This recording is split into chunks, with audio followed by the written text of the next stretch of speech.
amazing part of our game, and to see somebody get the lead to under 100 is a great psychological boost for the person who's been a long way behind. So I think this session will be quite enthralling for all of you. We're very fortunate to be able to have two players that are of such standard, because it means no lead is unassailable.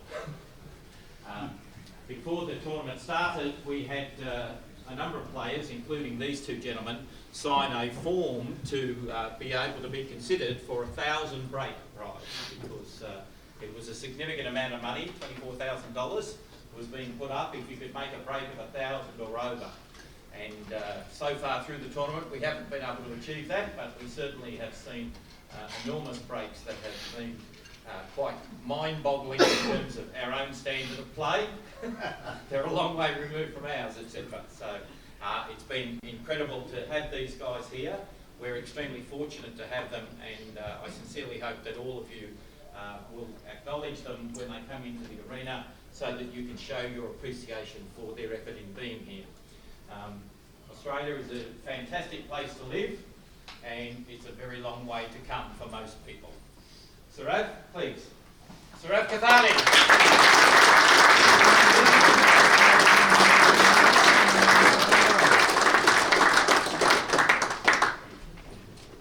So Kim will take over and run the session through. Can everyone please make sure that their mobile phone is turned off? And on completion of this session, which will be at 6 o'clock, immediately after it, we will be playing a game of mixed Scotch doubles. So we'll use the two ladies who were in the final of the women's yesterday, and they will be paired with some males who have to try and match their capabilities, and they'll have a fun game. So those people that are staying here after 6 o'clock will be entertained royally for an hour while we play a game of mixed Scotch doubles. But now, back to the real business. Thank you. And welcome back to the 2019 World Billiards Championship. It's a close game in billiards terms. It's 481 to Kothari from India, plays 382, and good position for Gilchrist to start off with. Just has to manoeuvre the balls a little bit, but it's always a bit dodgy at the start of a session. Had a bit of a rest, so he just plays the easier cannon. And has he hit it too hard? I think he can just play the cannon. Anybody's match. We've still got another 3 hours to go. This is a 2-hour session and the final 1-hour session later on in the evening. But he's in a very good position now, what we call top of the table play. Now, we've got a special guest here. It's very exciting for me. Her name is pretty synonymous with the game. Can't be better. It's a Lindrum name. Tammy Lindrum, the daughter of Horace Lindrum. And just as importantly, from my perspective,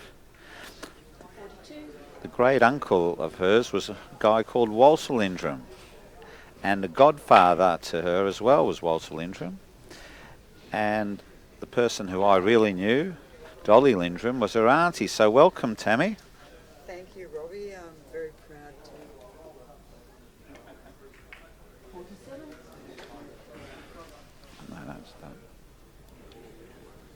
Thanks, Robbie. It's great to be here, particularly watching this match and the top of the table play.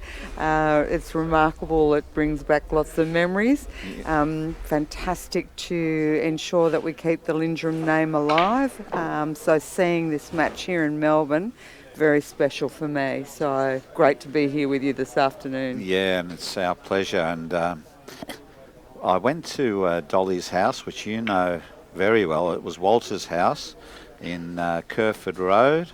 I went there many a time. I'll never forget my first time there. A friend of Dolly's, Peter Andrew, snuck me into the house and I played with Walter's cue, made a 60 break. I didn't quite know how friendly he was with Dolly, but I'm getting the idea he was very friendly. He had a key to the place. But you would have spent a lot of time there. Indeed, Robbie. As you know, Auntie Dolly was a stunningly beautiful woman, and I had the pleasure of growing up with many uncles, of which he was one. So yes, the house is certainly a time capsule, and we were fortunate enough to take 20 of the players out to Kerford Road yesterday, and they certainly experienced, the feeling of the great man and the room where he spent 6 to 8 hours a day practicing, and often even more in preparation for these championships. So it's been a terrific opportunity for the guys to see where that man really developed his game. Well, there's lots of articles there.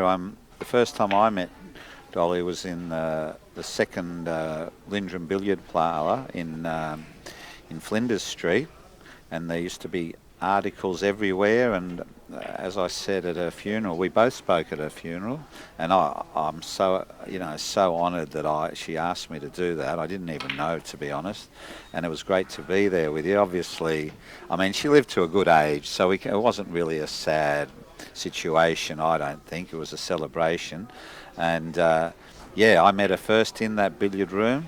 I actually got trapped in the lift in that Lindrum's billiard parlour. I don't know if it was an omen, but I did, and when it opened, I saw Dolly for the first time, and I was very happy to see her too. I'll tell you that, as a young kid there. Some of your memories? Oh, look, she ran that billiard room. That was her life. 20 tables. She ran it. Or she was indeed in that business until she turned 85. That to me is remarkable. You know, her passion, her dedication, her enthusiasm. I can well see, that you would have been one of her favourites.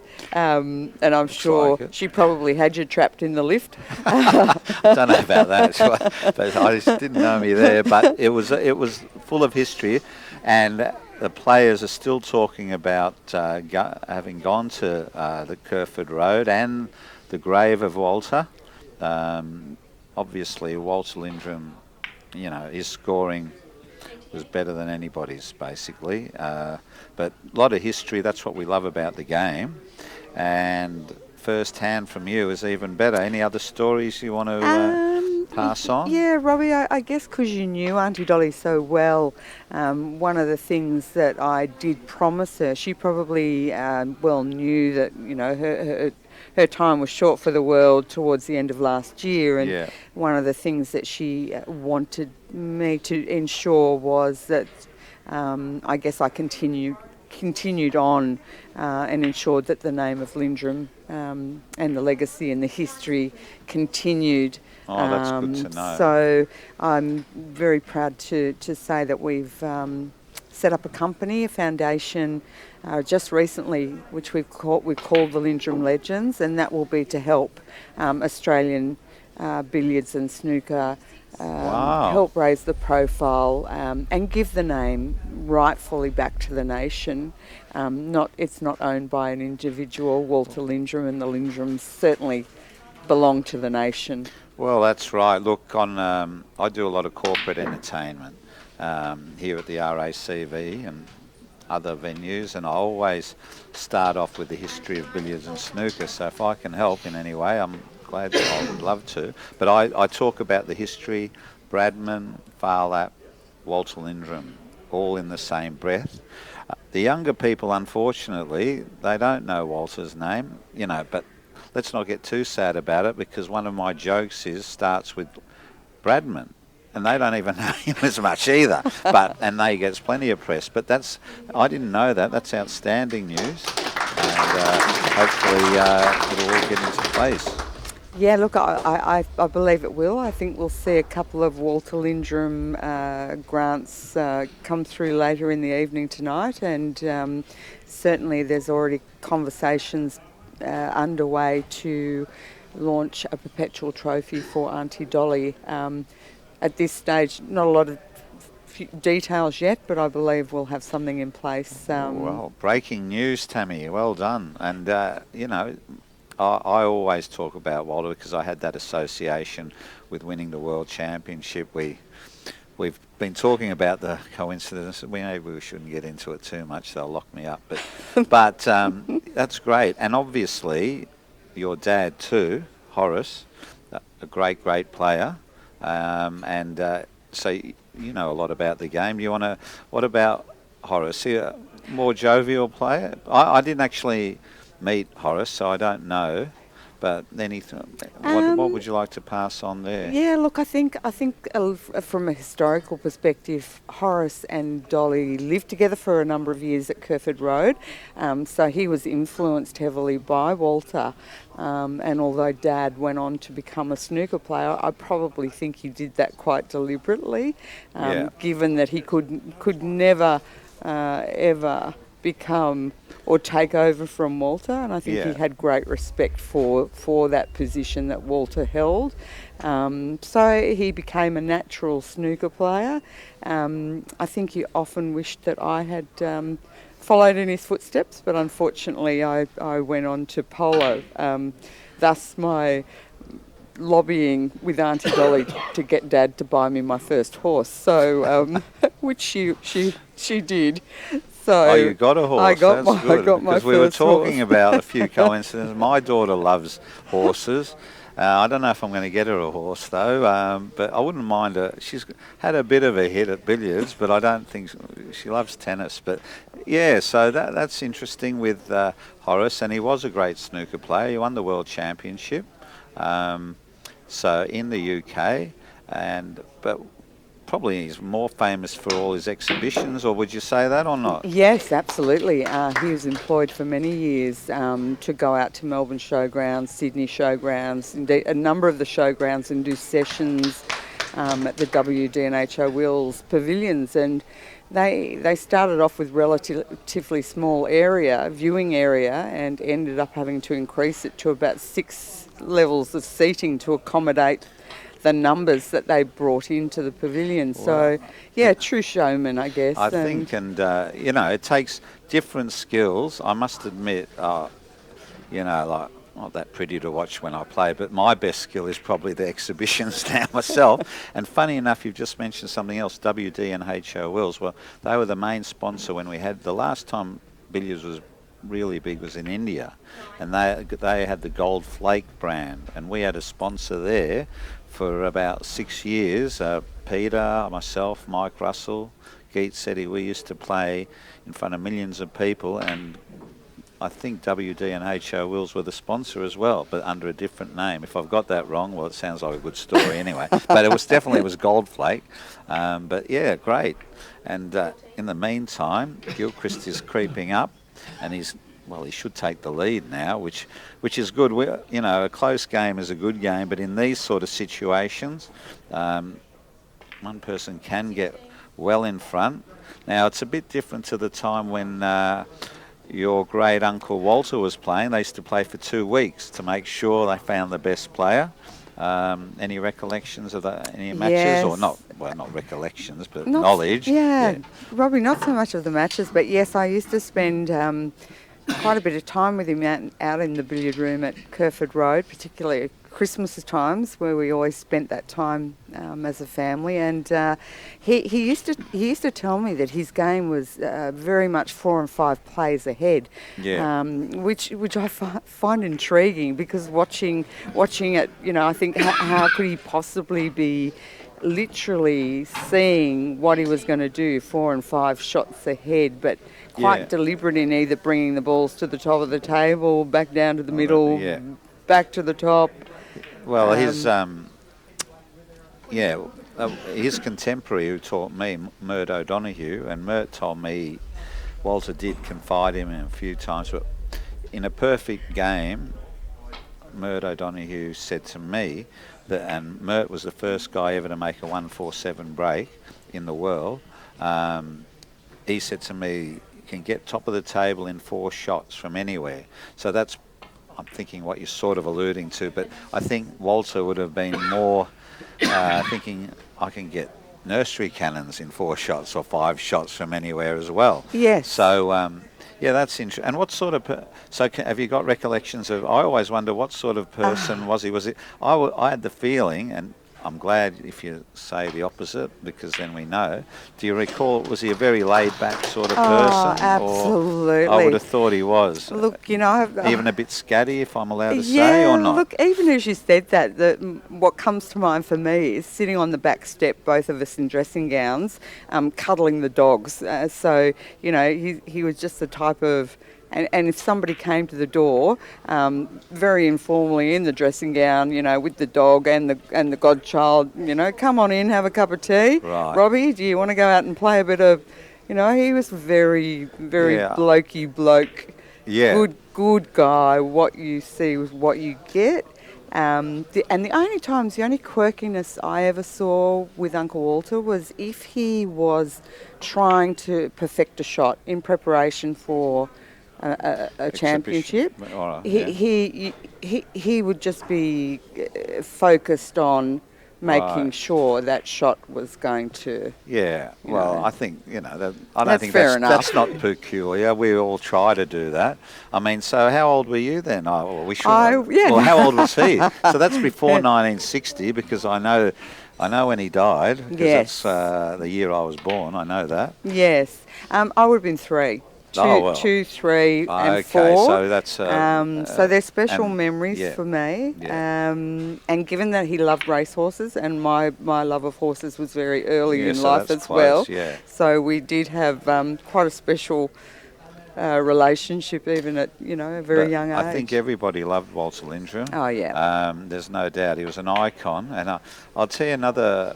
I didn't tell you this bit, but I don't think he was that bothered about money either, was he? Do you know anything about that? No, in fact, you know, there are stories of the donations to charity where he donated over $2 million towards Red Cross and the war effort. Yeah. Also, the first championship he ever won, he needed help in opening a bank account because he just... Yeah, he wasn't bothered. No, it meant I'm going to tell you nothing. another story then, which I find now, and then we'll be so close mates. So I did an exhibition in a garage about 10 years ago. Not my garage where I practiced, but it was a party, and there was an older chap there, and he says, mine. Well, I knew his name because I remember his name. I'm not good with names, but his name was Robert Charlton. And I remember that because my name's Robert and Eddie Charlton, right? And he said, I used to do I was a bookkeeper, accountant. And I said, and I knew Walter Lindrum, I did his books. And I said, really?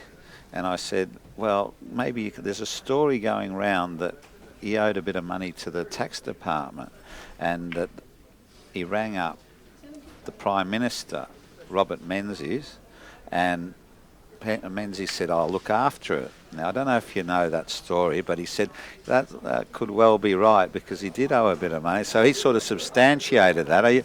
Now, once again, be honest, does that make sense? It does make sense. I know many a time that Sir Robert Menzies turned up at 158 Kerford Road and sat on the end of beds and had chats with people. So he's very well known within the family circle. So I was freaked out that I met this accountant who was this accountant, and there was just another crazy situation. But yeah, I thought that's the case because, you know, there's some of the billiard players are very analytical, like myself, but then there's some, David Corsia, maybe Peter, playing now, a lot more carefree sort of thing, and you can see the style of their play. Mike Russell, I think he's a character on his own.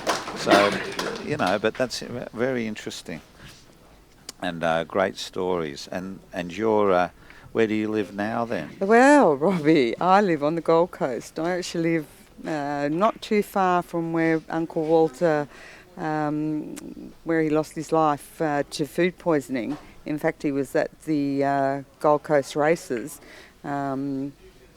just before he had that meal that unfortunately did pass away. And I think I've always said to you, given that we share so many things in common and your love of Walter, I've always said you're very welcome to come to the Gold Coast, but I'm never going to eat a meal with you because I would... Yeah, well, because there is the story that I bumped into Walter's tailor, and I had to get a waistcoat when I was a junior, and I had to get a waistcoat made by Walter's tailor, and he refused at the start, but in the end, because he said he would, but he was retired, so I went to his place and he opened up this old wardrobe. I can remember it as it was yesterday, and he said, well, here's the material I used to make all the rooms. It's probably some of Walter's stuff was made out of this.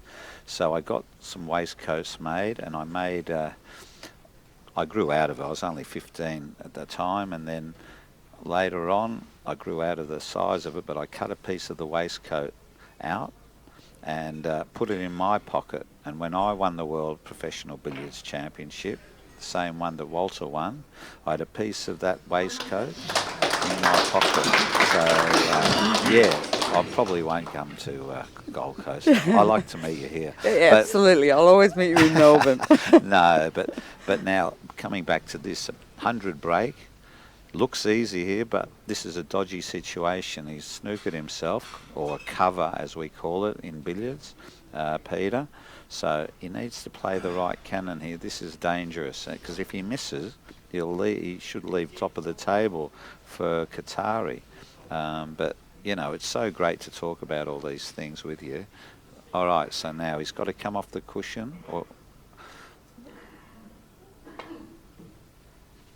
Oh, fantastic shot. And the crowd are clapping, and so they should. Perfect. So now we can continue.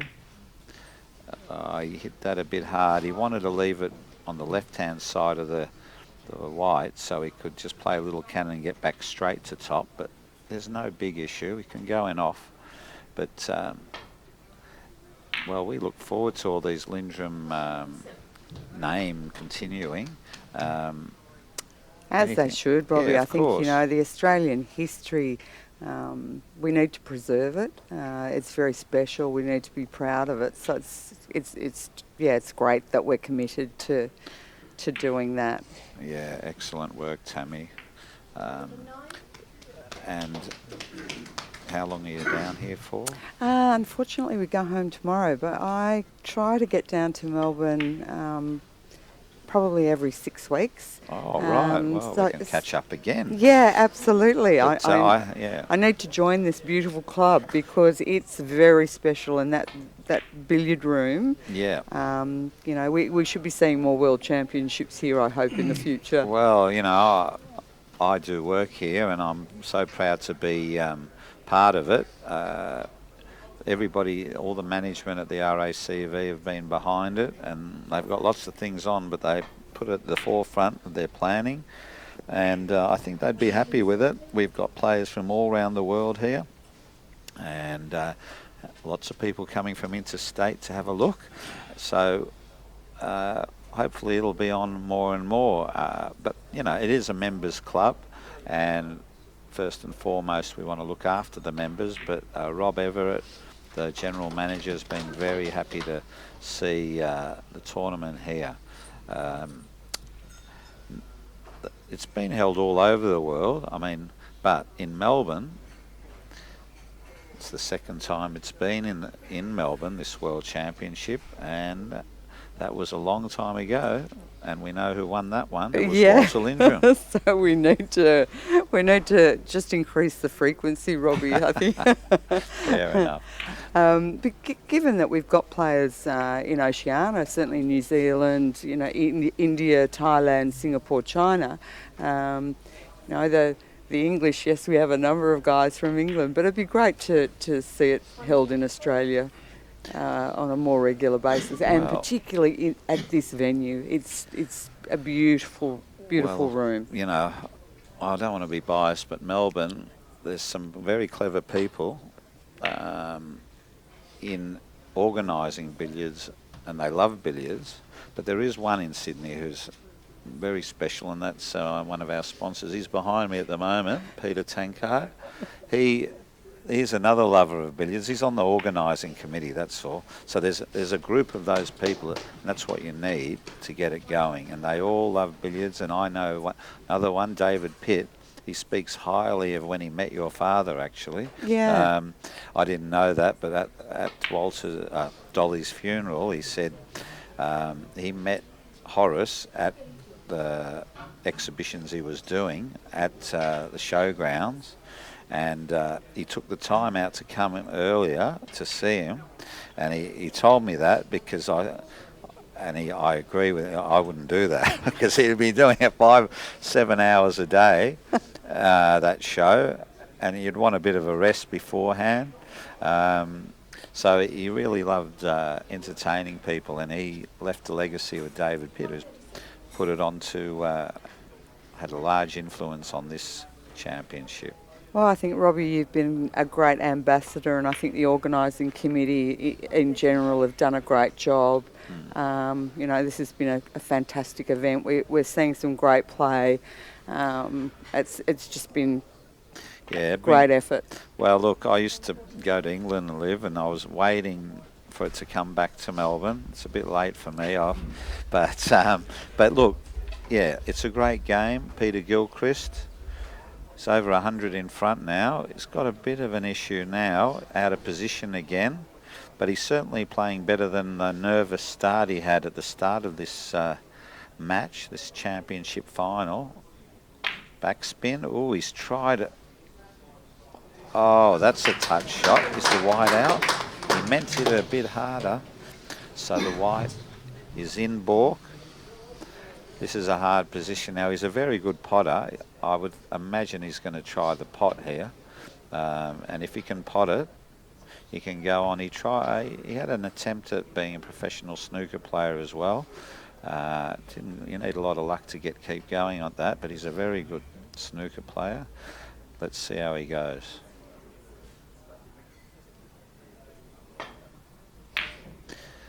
No, it was not easy. And the thing is, if he leaves an angle and if he can pot, it's not an easy pot he's left, but it's certainly a 1-2 shot, Kothari. So it's a seesaw battle, which is what we want, really. I don't think Walter Lindrum liked these seesaw battles. No, though. I don't. Make sure. I don't think he'd like to give up his time at the table. That's right. But I think Horace did make 1,000 break as well. Maybe not in a tournament. Maybe he did. Yeah. 13,000 breaks in his career, including 3 in 1934 when he beat his uncle Fred for the Australian Championship. I don't know if you heard that, but David Pitt, the Oracle, I've just been talking about you, David, anyway, but yes, he certainly did. He rattled off a few thousand breaks. So I don't think he let, because I only brought that up because Tammy was saying he thought he let concentrate on snooker because Walter was playing. So as you can see, I might be touched by the history of it, but I don't know all about it. But if I had my glasses, I could read that. No, but Horace Lindrum, great break builder at snooker and billiards. And Kothari needs a bit of a break now to stop the influence of Gilchrist. He's come right back. He missed that pot by a fair way, but he was playing better, so I'm pretty sure he was pretty confident of potting it, but it's still a pressure situation. But different style of play too. That's right, yeah, exactly. He's got a shorter cue action, Gilchrist longer one, a bit more flowing player. So, but all you want to do is keep scoring. Walter actually had quite a unique cue action, and his grip on the cue was quite different. Well, Robbie, you would know the story of Walter was traditionally right-handed, but due to an accident where he lost the top of his index finger, he had to learn to play with his left hand. And people have often said, he must have been ambidextrous, but I don't think so. Everything from the family history would say that he picked up the cue and taught himself to play with his father's help through with his left hand, which I think is also phenomenal. It is, but you know, I think it's a good thing. There's quite a few golfers and tennis players who've changed hands. I mean, top players. I'm thinking of one in particular, Nadal. He changed hands. He was told to, and I think there's a mental thing that it can help you as well. And funny enough, my daughter's just changed hands at tennis, and they do a test, and so anyway, she's playing left-handed, but I think he could play both hands. He could play with, I think he would play no hands actually, if it came to it. But now he didn't really want that red to go in. That's a bit unlucky. And I think when you're right in the zone, you pot that red more often than not. But he's got it in off, but he would have liked to left the red on the table. And it's a bit of a snowball effect. Now this is basically the hardest in off you can play. The long in off in front of that centre spot. Pressure shot here actually. Oh, and he's having a few looks at it. He should get it, but these are missable.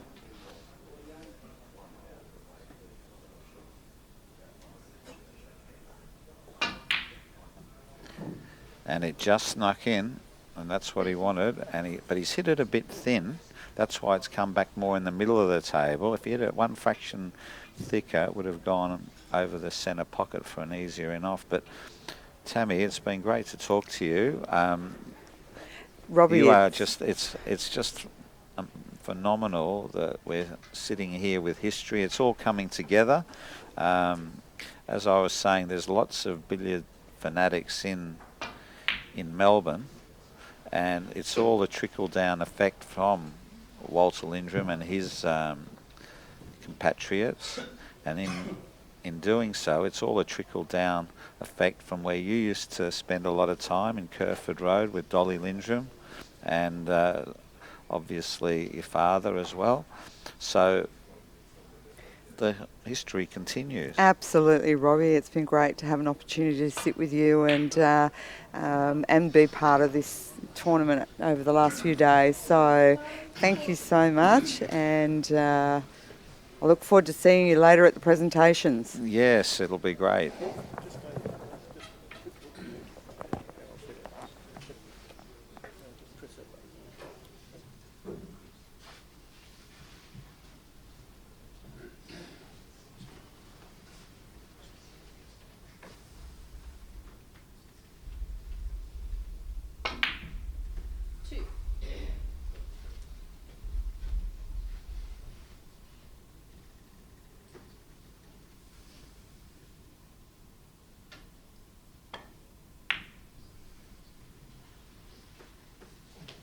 Gilchrist, 2.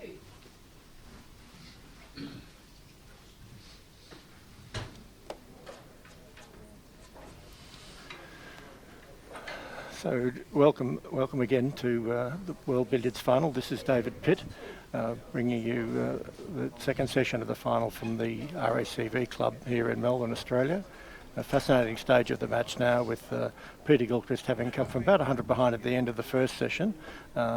He's now hit the front with a 100 break himself, and he's got a lead of about 80 or 90. Not much on here because Sourav has put his ball over on the white cushion. I think we might see a little safety exchange here, which will give me a good chance just to have a little chat with Tammy Lindrum, who's kindly agreed to stay on in commentary here. And Tammy, I just wanted to have a little talk to you about your father Horace, who was one of the best gentlemen it would be possible to meet. And I know Robbie referred to a little story about me and him earlier in the commentary, but just to expand on what actually happened. As you know, your dad used to do the exhibitions out at the show, both in Sydney and in Melbourne, and a really grueling, week of exhibitions on the hour every hour. And when I was very young, I went out to the Melbourne show with a couple of mates and saw his exhibitions. I was absolutely spellbound by his skill with the balls, with his patter and his little jokes, which were really good and kept the audience involved. He was a complete master of entertainer, of entertaining the audience. And anyway, I sat there fascinated and watched two shows in a row, and he did exactly the same show each time. And I went up to him at the end of the second one. I said, "Oh, you know, hello," I introduced myself, and I said, "You know, that was fantastic, but I wonder if you could you show us some billiards." And he said, "Oh, look, it doesn't fit into the format of the program. I'm on every hour on the hour, and I've got a fixed program and the trick shots and snooker and everything like that. You know, I can't do it." He said, "But I'll tell you what to do. If you come out on Saturday morning at 9 o'clock before I start, I'll show you a few things." So I went out with my copy of his book that I had, which he autographed for me, and with a couple of mates, and he spent an hour showing us billiard shots, nursery cannons, taking the balls around the table, top of the table, chat the whole time. You couldn't shut him up. And he couldn't have been nicer to three young, you know, enthusiasts of the game. He would have loved it. He would have loved the fact that you were showing so much passion and enthusiasm. I was blessed. I used to take 2 weeks off school every year to go to that show with him and watch those trick shots. And he just loved the crowds. He loved entertaining, and I can just see him with you and doing that, coming in specially to share that with you. It was very, very, very kind and very, very warm. And I was saying to Robbie, you know, that when they first started, WDNH was doing those shows, they had a relatively small area, viewing area for spectators. And over the years it grew. They had to continue to put in more stands. And they couldn't believe the number of people that they would get into both the Sydney and the Melbourne show. But yeah, I was certainly a part of a lot of those shows, so but saw him the way he interacted with people. You know, he was so giving, and I think that's a little bit of a Lindrum trait when you look at Walter and Horace.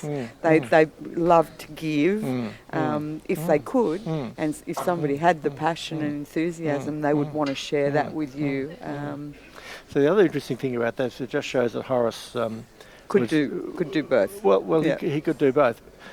But the fact that he was able to continue his profession as a billiards and snooker professional when there really wasn't any tournament play, nothing happening in Australia, he couldn't, you know, he'd given up living in England and playing in the tournament circuit there, but he still was able to continue his profession on the exhibition circuit, and you know, he found a way to use his skills, you know, to continue his profession, which was fantastic.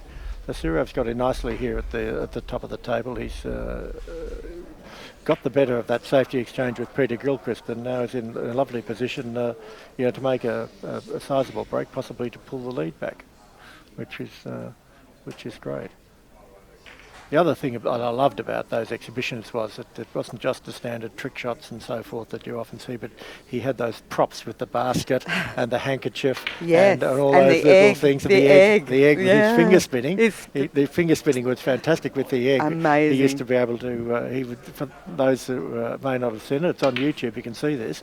He had a ceramic egg which he would use to spin down, to pot a ball into the top right-hand pocket, and then the egg would wiggle its way across the top cushion and pot a ball over on the left-hand top pocket. It was just fantastic to watch. It was. And he was able to do that because I believe he was double jointed. Correct. Yes. Correct.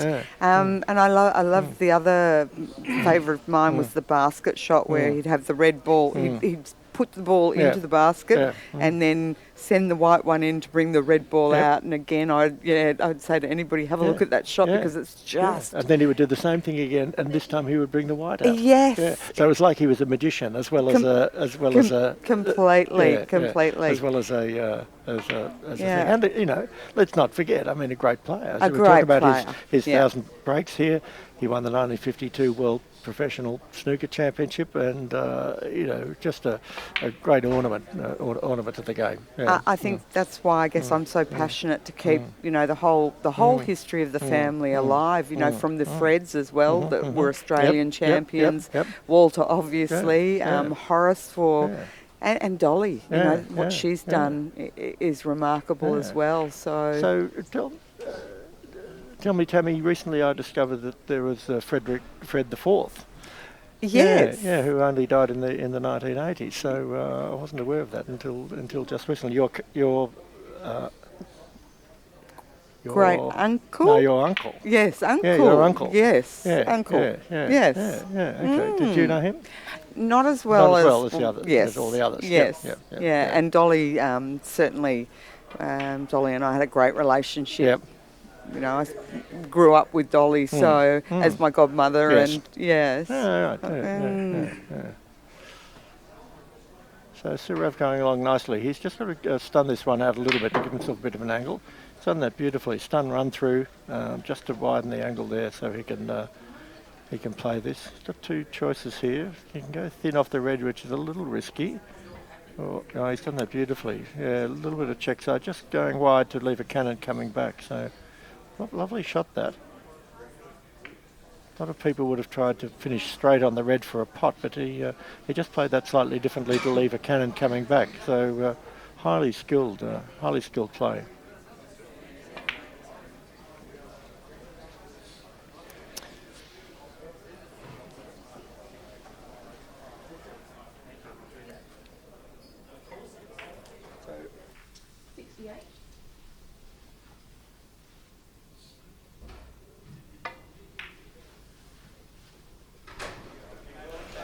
Well, Tammy, it's been really thrilling for us to have a Lindrum here this week. I'll just tell you one more little story. Tammy rang me a couple of weeks ago and said, "Oh, David, I'm excited. I'm coming down to Melbourne. Where do I get tickets?" And I said, "Tammy, your name is Lindrum.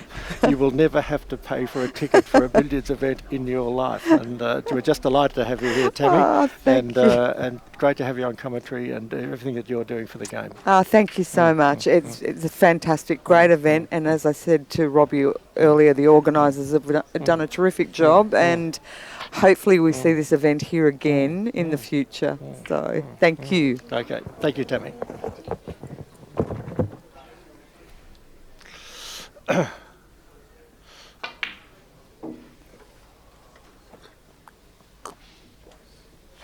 Where's Chris? Yeah.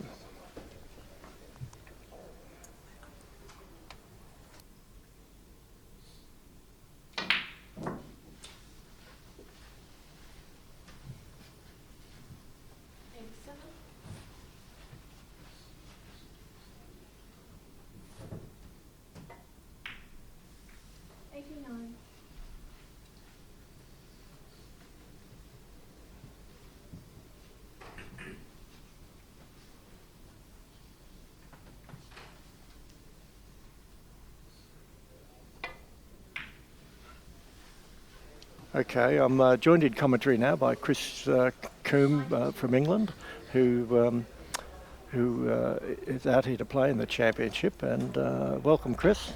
Yeah, thanks very much, David. And I was really interested to listen to that conversation there with Tammy and yourself and Robbie earlier. I was really lucky to visit the Lindrum House yesterday, and it was really nice to visit. I mean, it's just so much memorabilia there, and pretty much as it would have been when Walter lived there. It's like going back in time, really, and it was really lucky to visit that. And there's pictures on the Billiards Bible as well on Facebook for anyone who wants to have a look. But yeah, so you've drawn the short straw here, coming in into commentary straight after Tommy, because it's Tammy.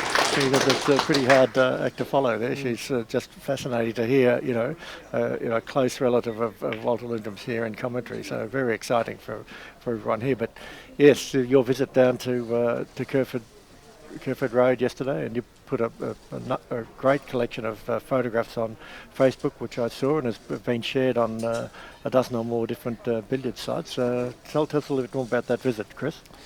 Yeah, well, there was just so much there. I mean, the billiards room in particular was just incredible, really. I mean, the table was an old Cox table, Duke of Edinburgh, and I believe there's two of those models. One of them is this table that they're playing the final on.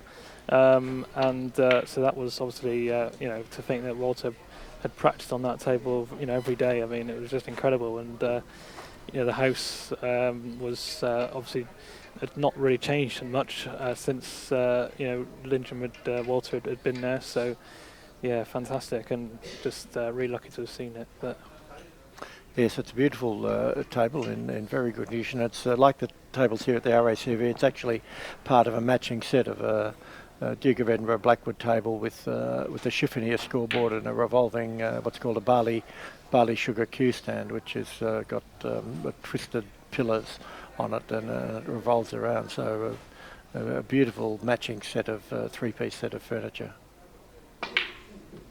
So a nice shot from Sourav here. I've been admiring his play this week. He's in the Indian mould of in a sense, he's a safety first player. He doesn't take too many risks. If the balls get slightly out of position, he's perfectly happy to go in off rather than perhaps take on a thin or a risky pot.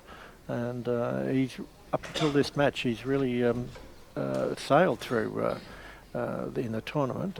No real trouble in the round robin or the early stages of the knockout. And as we watch, he's on 116 to go and has just hit the front again. So the lead's changed now about 3 times in this game. How do you see it going, Chris? Well, when I was watching most of the first session, I thought Sourav looked more confident really of the two. I mean, obviously he was helped by his early 200 break that he had at the start, near the start of the first session, which got him settled in a bit really. But Peter was on 30 unfinished at the end of the first session, and he took that up to just short of 100 at the start of the second session, and then he had another 100 break. So Peter started much more confidently the second session, but like I say, it seems to be changing hands quite a lot and going back and forward. So if it carries on like this, we could be in for an interesting last session. But let's see how this session goes, and if one of them knocks in a really big break, that could obviously be a big factor really. But at the moment, it's pretty hard to call, I think. I think it is. I don't think we're going to see 1,000 break here, because I don't think with the match so close, you're going to see either of these players taking the sorts of risk that are probably required to make 1,000. 1,000 break, you'd have to be playing 90% of it at the top of the table, and just occasionally taking a bit of a risk with maybe a thin pot or something like that to retain position, just to make it easier to solve. But I don't think either of these guys is going to do that. Oh, this could be a bit nasty. Yeah, like you said, it's looking unlikely that we'll see 1,000 break, unfortunately. But I'm sure there's still possibility of a really big one at the in this match. But so the underwriters of the 1,000 break will be breathing a sigh of relief that saying, "No, that's a good shot. That he's got a lovely contact on the red there. He would have preferred to hit that about 3 inches further, but it's not too bad. He can pot the red once or twice here, and then just leave himself come across for an in off the yellow. Sorry."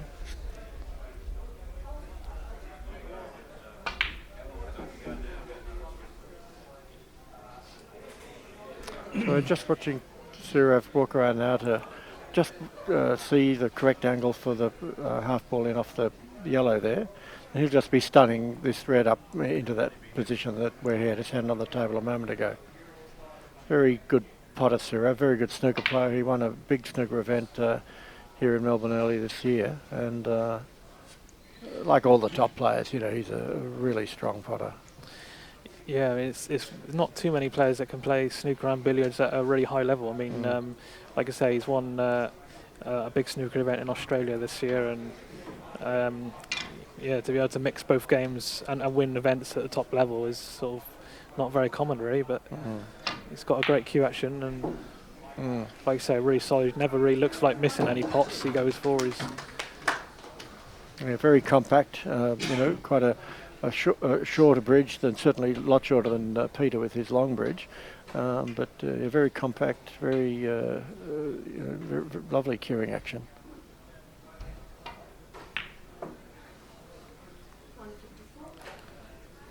So he's just popped the bite down onto the top cushion, and we noticed this earlier in the first session. He's got the yellow slightly to the right of the spot. Most people would be thinking about playing this into the other, on the other side of the table, to bring the red over the centre on the right hand side of the table as we look at it. But Sourav, twice now I've seen him play it like that onto that side of the table. Interesting. What's the thinking there? Well, I would like to say, I was thinking like you, David, just play the enough into the upper pocket and leave the red on the right hand side of the table as we're looking, and he may have left himself a in-off into the middle, or a pot, or even a drop cannon, and then he could nudge the white back, sort of the yellow rather, in the right direction towards the spot. But actually, you know, now I look at it and see what he's doing now. He's going to try here and just get pretty well straight on the red, and then he can just play a gathering cannon to bring them together on the top cushion. We'll see how it goes. My powers of prediction are notoriously poor in this game, but I got it right this time. yeah, he played that really nicely. He can sort of manoeuvre the balls really nicely from here.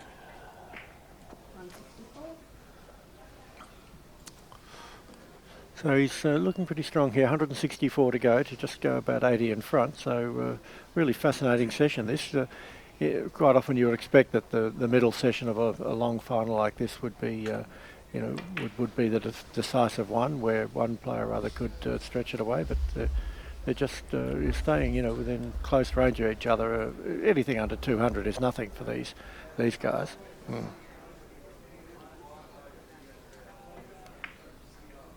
So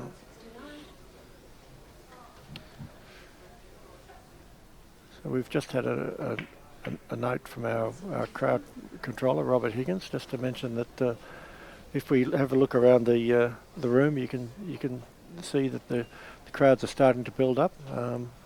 There are 7 or 8 deep seated on the right hand side. They're behind Sourav, and there's also people standing there. So all in all, there must be around about 140 people watching in here now. Yeah, it's great to see such good crowds here. I mean, there's been good crowds all week really, but especially these latter stages, it's brilliant to see such enthusiastic people coming to watch. And the good crowds are due largely to the enthusiasm of the RACV members. When we first put the tickets on sale for our RACV members, and we gave them a discount, they virtually bought all the tickets for the semis and the finals in the first week. That was 3 months ago. So that gave us a lot of confidence about the event, that that we would be able to do things like put in some tiered seating around the match table here, and that actually funded that seating, those early ticket sales. So the support from the RACV club here in Melbourne has been absolutely fantastic. They've ensured that their tables prepared by Alcox are in absolutely fantastic condition and playing very evenly around the room. All the players have been full of praise for the playing conditions here. Chris, how have you found them? Yeah, the table's been fantastic. Yeah, it's just been the venue is amazing, really, from the tables to the accommodation upstairs and all the facilities here. It's fantastic, and thanks to the efforts of everyone involved in organising. I mean, the event has also had good coverage on radio, I believe, and on the news, local news. Is that right? That's right. Yeah, so we were on the ABC News last week, a story about the event. We've had radio coverage, 3 or 4 interviews by different players on the radio, press coverage in one of the local newspapers this morning, and we're hoping to get a bit more coverage as we go along. Just a little bit narrow this sin-off, so it's a bit tricky. Narrow. Oh, nice shot! I played it as a thick run through. That's a pretty good shot, isn't it? Yeah, Chris? he left himself a nice drop cannon there. Yeah, that's a very good shot. I think most players would have probably played that thin. Absolutely, and then wondered why perhaps he may not have left a good position afterwards. But that's really worked out well that's for a him. confident shot, which shows he's playing very confidently. 191 to go. This is like I say, Peter did start the second session quite well and a lot stronger than he did in the first session, and this is a good response from Sourav. Yeah. And it's interesting, this final has been played over 3 sessions, and certainly the last few years that I can remember, it's always been held over 2.5 hour sessions. But is there sort of any sort of reasoning behind why that was so made, the thinking there was we were a bit concerned about our sponsors and supporters, from the corporate world. There'll be quite a number of people, particularly coming in tonight after the sponsors' dinner, who perhaps haven't seen a lot of billiards before. And we were just a little bit concerned that 2 hours of billiards might be it could wear a little bit, I suppose, is what we're thinking. So we thought we'd work backwards and make the final session sort of short and sweet for them, so that hopefully that the match was close and there'd be some excitement there, or perhaps if the match wasn't close, we might see some big breaks from either the leader or the player who was behind. And one option that we looked at was to play sort of 300-minute sessions, but we felt that we just felt that we'd like to stick with the traditional 2-hour sessions. We ended up with this unusual format of 2 hours, 2 hours, and then 1 hour in the final session. So we'll see how it goes. I don't think it matters too much to the players. They're just happy to be in the final from their own point of view. But I think we were thinking definitely more from the spectator point of view. Yeah, obviously these top players are used to playing long sessions, but it may help in their favour to have that extra break just to, because it is, well, I'd imagine for these best players, after a whole week of tough matches, maybe that can help keep them a bit more fresh for especially if it's pretty close. It could be an exciting finish, but it's looking like that. I mean, just see how long Sourav can keep this break going. Yeah, so he's just past 200 now, 203 to go. So it takes him to from 100 behind to 100 in front, roughly, and he's looking very good, putting confidently. That was a good putt that he just made then, which he had to get his extension out for to reach, but he hit it firmly with side to just bring his ball around the angles, and here he is back again in perfect top of the table position. Just checking this one off the cushion.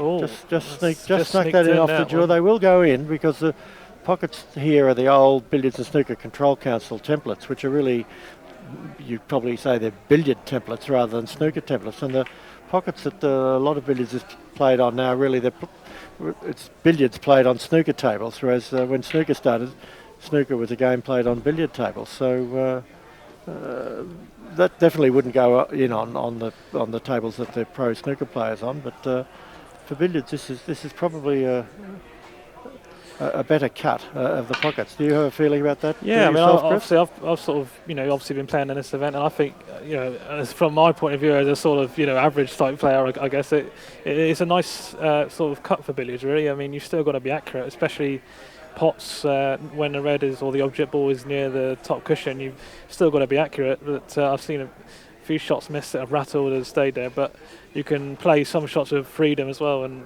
especially the billiard type shots with lots of side on the cue ball. And gee, that was a good shot he just played then.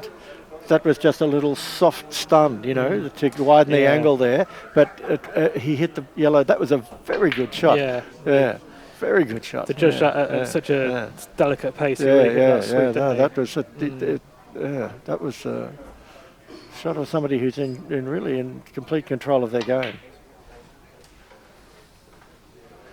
Most club players, if they tried to play that shot, they would overcook it and probably end up with a smother or something like that. That's very, very good controlled firm shot.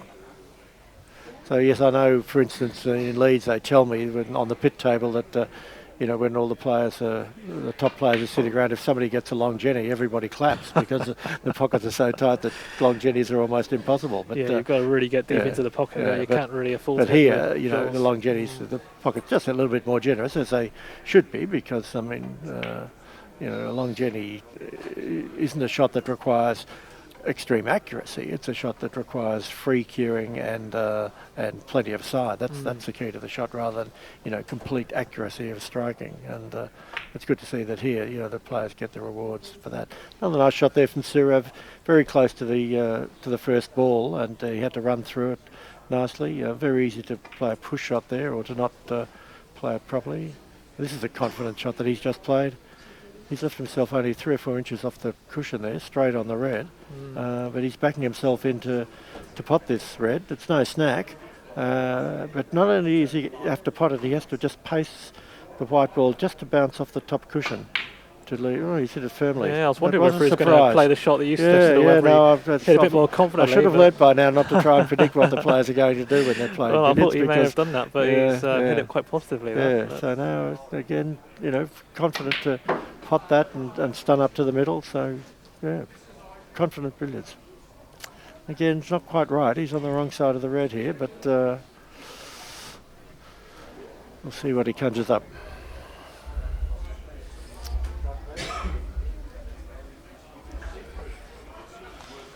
Just while Sourav is having a bit of a think about this position, I'll just have a little chat about the support that we've had here, which has enabled us to run this tournament. from the RACV club, which has been our major supporter of the event in allowing us to use their billiards room for 10 days, having all the players stay here at the club with functions and so forth that they've repeated. Just break that up to say what a great shot that was that Sourav just played there. Pacing his ball off 2 cushions to leave a perfect drop, a perfect half-ball cannon. Great shot that. Just again, this is no snack. He has to have a bit of a think about where he's going to leave his white from this pot. He's got to pace this one correctly. The pot's straightforward enough, but the pace is all important on this shot. Just a little slight difficulty making a bridge there. He's got quite a long bridge there because he's bridging on the cushion. He's having another think about that. He's gone back to a normal bridge. Oh, confident shot. Yeah. Confident shot Peter to looking stun on that. his chair there. I mean, he wouldn't be Yeah. too concerned at this stage, Yeah, but I mean, look, Sourav's really showing how confident he is at the moment. So extending his lead out, towards 200, 253 unfinished. He's made the 2 big breaks of the final so far with 279 in the first session, and just as though commentator Cship, just as I'm praising how well he's playing, he's missed a lovely break at 250 there. 253 by Sourav to take the lead, 774 to 601. So, but it wasn't the worst miss because by hitting the red firmly, it's gone away from the corner and left Peter with quite a difficult position here. Well, if that comes out of balk, it's a great shot. And it hasn't. Yeah, he hit that very, very hard. But he needed to hit it even harder to bring that out of balk. It was an excellent shot, but it virtually wasn't on to bring the ball out.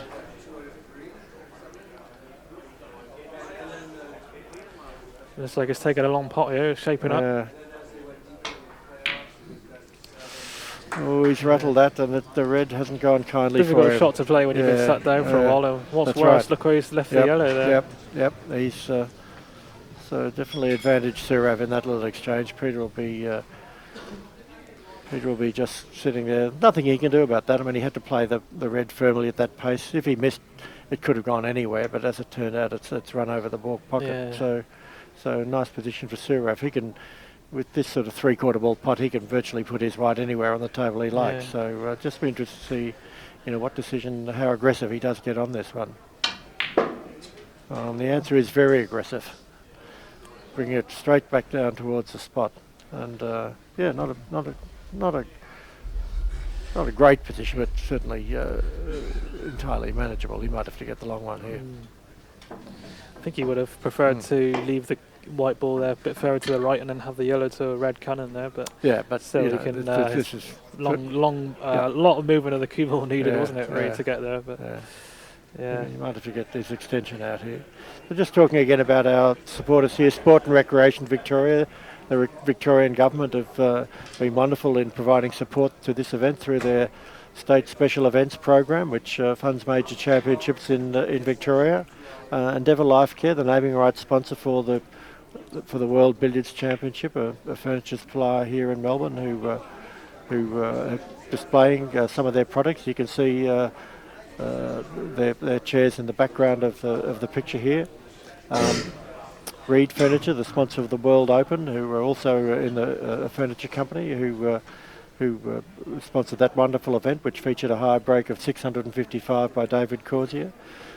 Silex Ergonomics, the sponsors of the World Women's Billiards Championship, which concluded yesterday with a exciting final, only 40 points difference in the end, and Melbourne's own Anna Lynch won that championship, beating Judy Dangerfield of Adelaide, and as a parochial Victorian, I was delighted to see that because it made Anna the 4th World Billiards Champion that we've had here in Melbourne, the others being Walter Lindrum, the World Professional Champion in 1933 and 1934, Tommy Cleary, the World Amateur Champion in 1954, Robbie Falvari, the World Professional Champion in 1986, and now Anna Lynch, World Women's Billiards Champion in 2019. So we've got a proud tradition of billiards here in Melbourne, and we're delighted to add another world champion to our ranks.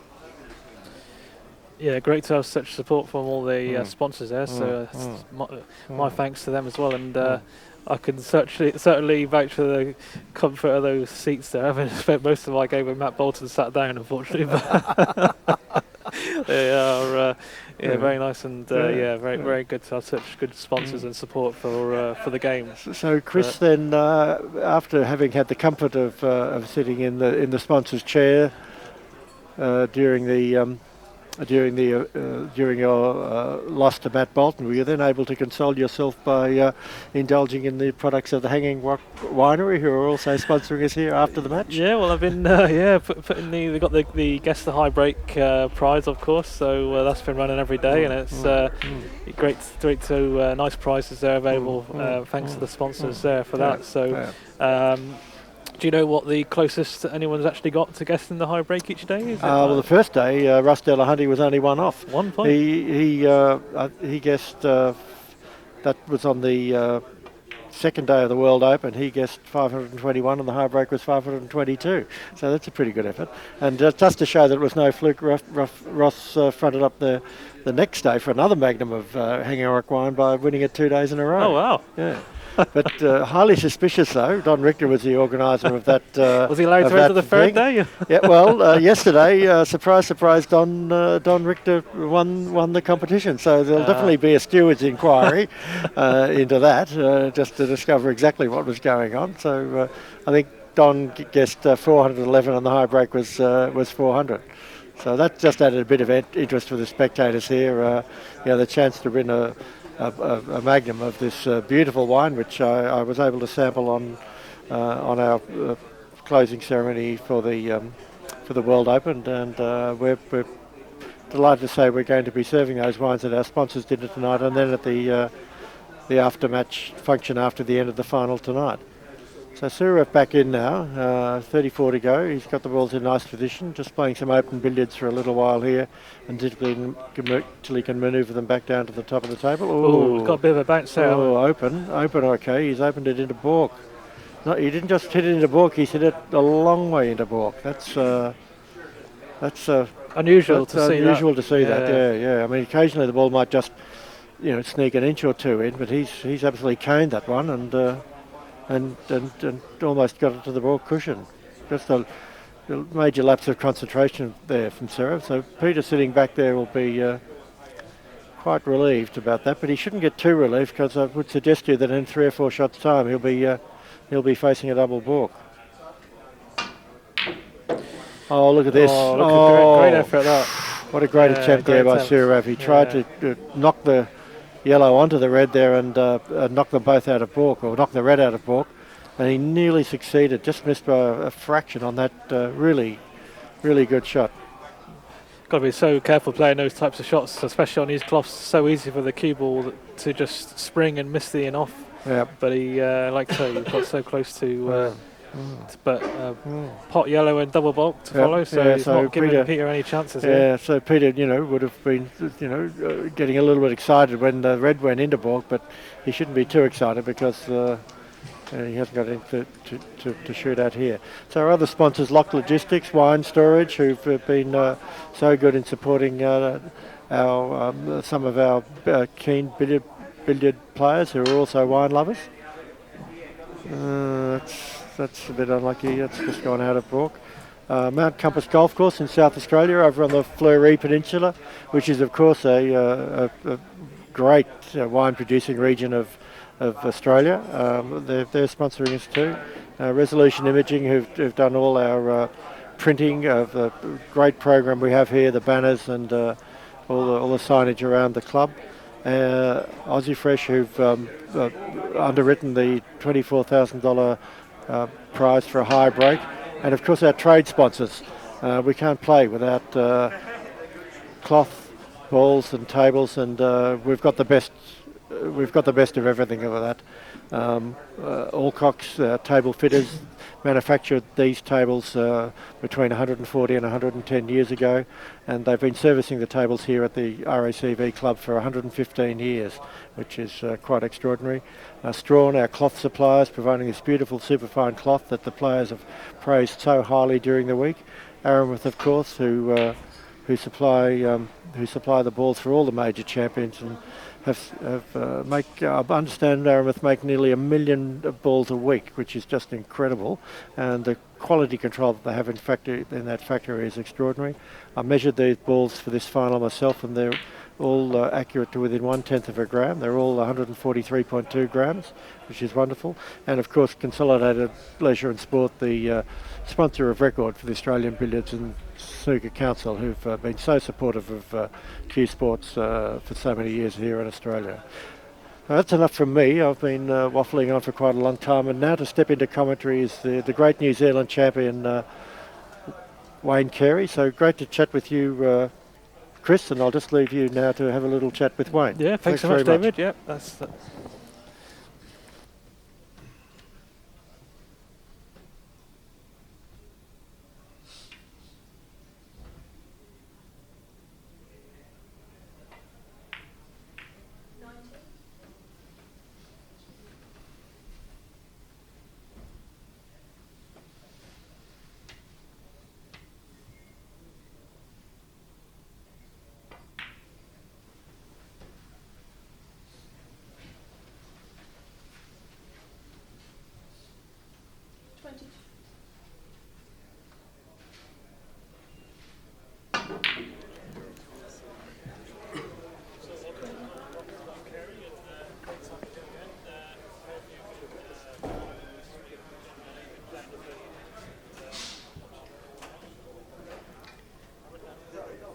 So welcome to the commentary box, Wayne Carey, and I know you've been enjoying the action this week and playing in the events. So how's it been for you this week? I just think it's fantastic.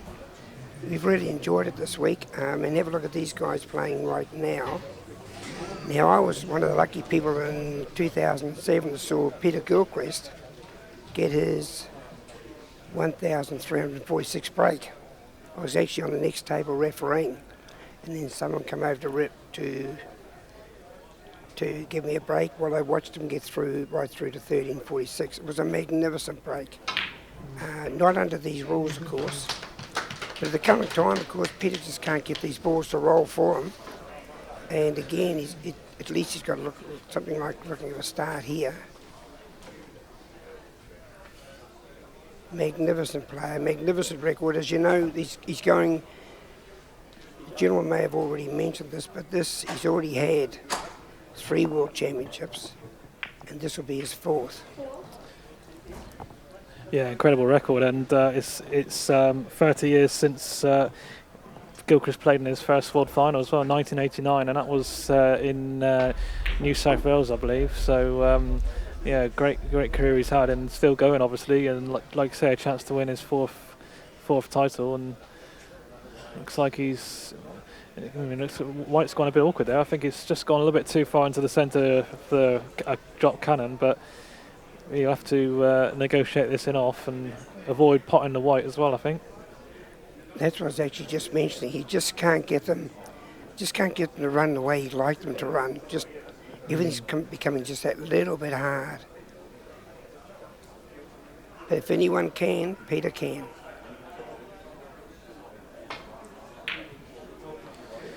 Like I say, just try to avoid the pot White there. It's just in that awkward spot, that White, unfortunately for Peter. And exactly what I'm saying. They're just not running for him. Yeah, you're right. Yeah, just not quite getting the balls together, is he, at the moment? Unfortunately for Peter, but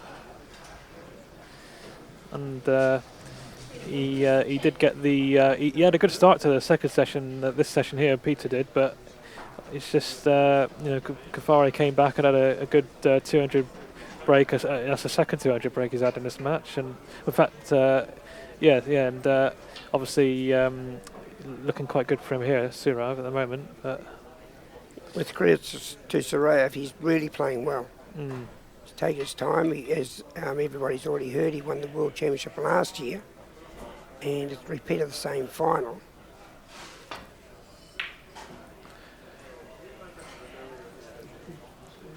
And again, while he missed that on the way down, he's been lucky enough to retrieve it on the way back. And they've also played, since last year's final, they've also played in another major final in the last time they were in Australia, the Pacific International final, and Peter won that, so that was the last major final they played, and since their world final last year. Well, he may lose this.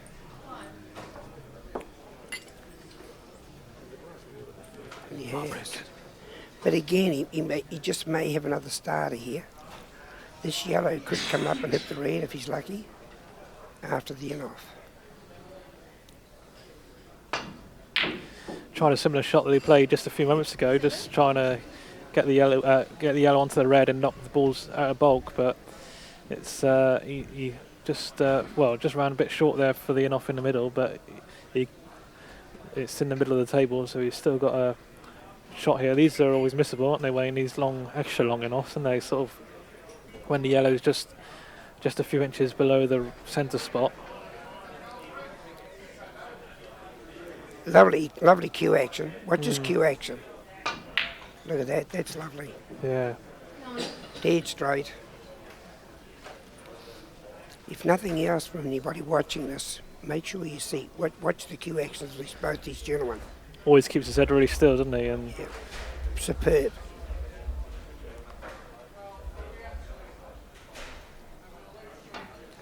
Yeah, nice pulls at the end of the backswing and really strikes the ball crisply, but he's, like I say, not giving Peter any chances at all, really. Enough a double bulk and didn't really have much else on there. Well, he's in front and he's controlling the game. Yeah. With about 45 minutes left of this session, he doesn't want to see Peter get any sort of rhythm going, and he'll really have the advantage then going into the last hour.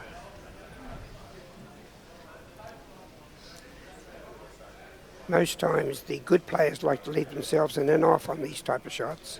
And that's exactly what Sourav has done. Yeah, and Peter's got to make a decision now whether he tries to disturb the balls or run the cue ball to the side cushion. It looks like he's going to have to I think disturb he's trying them. to go in off here. Yeah, he played one of these shots earlier and actually got the in-off earlier in the first session, and that was at the start of his 30 and finish break that he finished the first session on. He played off the side cushion, double bulked and got in off the red, but you're always relying on luck really in those shots, and he's left Sourav a possible, well, I think he looked at the in-off, the cannon right there off the yellow, but couldn't quite get into it enough. So. And again, Sourav has just finished that awkward place in the middle of the table. Looks like he might have a forcing an off here. You know, he doesn't like it. Again, just ugly, and the yellow's in the awkward place for the long loser in the bottom left. But it looks like he's going to do the forcer here. Now with this, he's got to get the red in and out of balk. You know.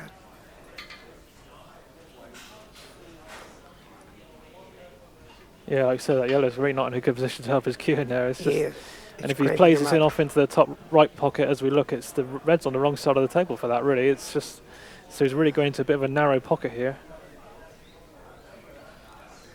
I would say he's trying to develop the red for a pot so that he can now manoeuvre himself to get the yellow out of balk with an in-off.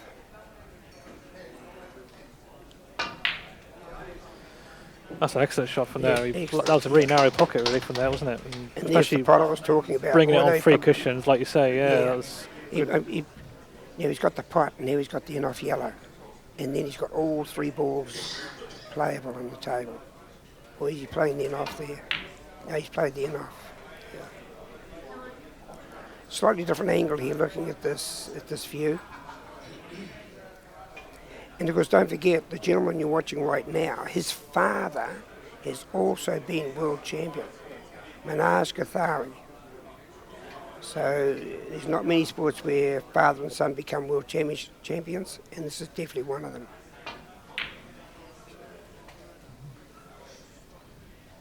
Nice control. It's cueing beautifully. So a few more shots off the red and leaving himself that pot, as Wayne mentioned, and getting off the yellow, bringing out a bulk, and away he goes.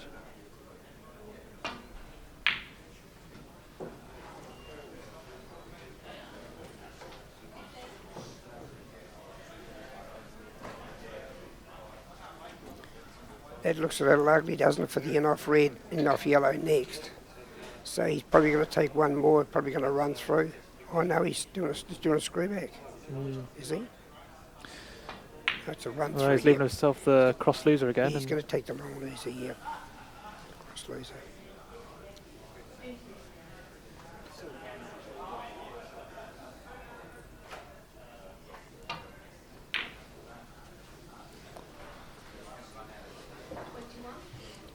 Not sure how many hazards he's had, but I'd imagine he'll be getting a warning for 10 It hazards. looks like 7. 7, yeah. Oh yeah, of course, yeah, it's 21, yeah. So 21 break is on at the moment, and he's trying to get this over onto the left middle pocket, I'd say, for his next shot. No, he's played it soft. Played for the pink spot. Or for the pyramid spot, as some would prefer to call it.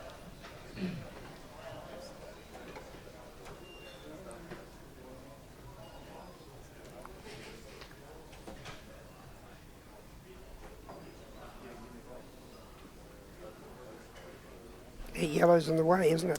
yeah, Yes. just the awkward queuing spot for him there, and he'll be pleased to see when that yellow comes out of bulk, and just can't seem to get the red back far enough for him. Just everything's in that awkward spot. But he's been playing this in off red off 2 cushions by the pyramid spot, and it's a bit of a safer way of playing it, really, rather than bring it all the way He's been around. playing soft though, hasn't Yeah, he? Yeah, there he goes again. He's playing for the pyramid spot again. not risking bringing it round off 3 cushions, the red, but Now, that's 10 hazards. He would have received Yeah. a 10 hazard warning yeah, there. 30 breaks, so.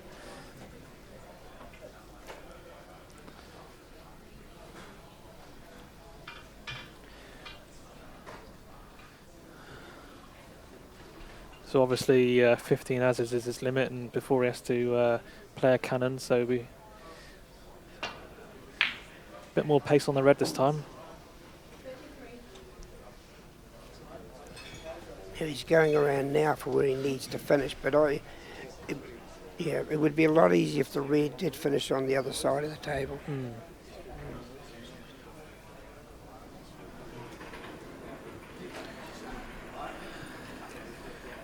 Probably stun this to the other side of the table, like you say, and leave himself in off yellow as his sort of preference. But he'll probably have some sort of shot off the red as well if he didn't fall exactly Or as would he he- wants. But Oh yeah, it looks like that's what he's doing, yeah. Bit of risk factor here. oh, and yeah, he's Oh, beautifully played. yeah, briefly. So got the in off yellow that he was after, and Sure. Now that's 11 hazards, that's 12 hazards at present. So it's be 13 hazards, and then you should develop the cannon within the next 2 shots.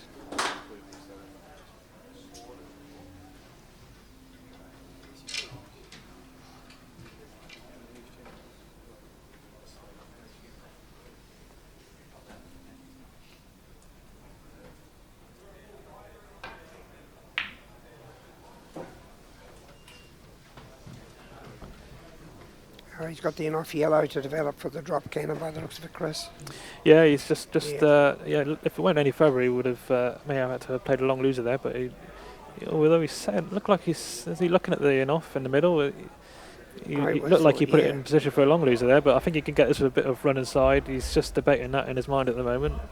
It's hard to see the He may angle have to from use here. the whole of the D, and probably ask the ref to make sure he's inside the D. He's just making sure it's right on the spot. And Kim Ivert's done a great job refereeing this final, and she's just confirmed that the cue ball is in the D correctly. You're allowed to ask the referee that, and making use of all the spaces in the D, and just snuck in the middle there. But normally when you play the Just shots sneaked way, in. the object ball normally finishes short, doesn't it? When you try Yeah. and play it with loads of Yeah. side like that, and He that's did, what's happened. And by the way, he's on 13 hazards. I think. Yeah, he'll have to leave this drop cannon is that or a 40 cannon now? of some sort very shortly, I think. But And it's, yeah. yeah.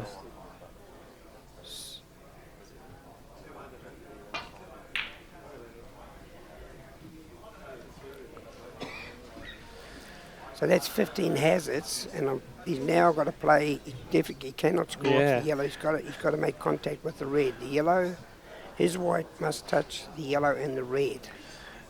It's an unusual situation because normally that would be a perfect scenario: red on a spot, yellow in the middle of the table. But he can't play there enough. He's got to play a cannon here to keep the break going. And as you can see, it's a really thin cannon that he's got on, and that's the only shot he's got really if he wants to carry on scoring. Does he run through? Does he use two cushions, or does he skinny the yellow? Either way, I think position's going to be hard to control here. The position of the balls after the shot. He's run through it. Well, that's excellent. Yeah, so he played that well. Take a bow, Sourav. That was beautifully played. Like I said, I thought he may have played the thin cannon there, but he played the thick run through, and probably the better shot actually. When you well, he's got to make the shot too. Yeah. Yes. Oh, it is ugly, isn't it? Looking from here now, with this particular camera. Yeah.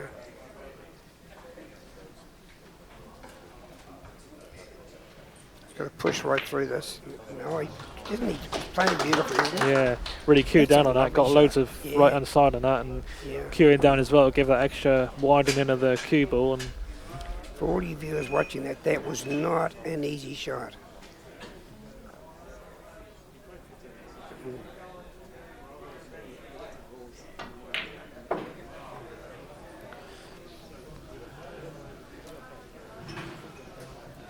So it looks like he's going to develop two red pots, go up to the middle spot, and then develop the cannon, the in-off yellow from there. Well,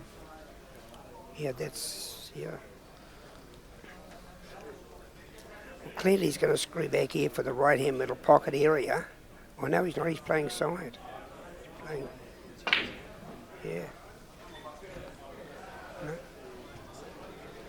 yeah, leaving himself short there on the middle pocket pot so he can send the white ball down into bulk and get the right angle for an off yellow next shot after this pot.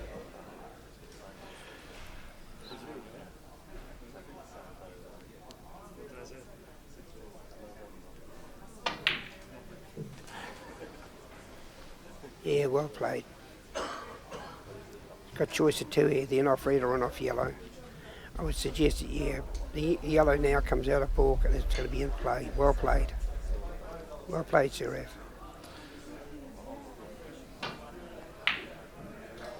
Oh, no. Did all the hard work there, I think, and just the in-off cost him there. Like I said, it was a nice sequence to get that position, but unfortunately for him, he broke down on 59, but he's just gone just over 300 in front now, and around about half an hour left of this session, so Peter really wants to try and stamp his authority at the end of this, or at least get some grip on this session, really, and I think he's probably, it's looking like he's going to be behind going into the last session, I think, Wayne, unless he can get a big break at the end here, but... For you people that are following Peter Gilchrist, that's the first real chance he's had to try and make a break, to get back into it.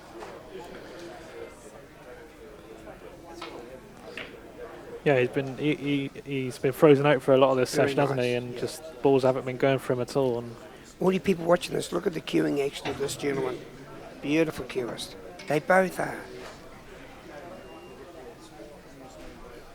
They cue straight and they cue very well. Now he's developed the yellow for either, it looks like the drop cannon, but it may be the in-off. Again, we're on an awkward angle here. It's not.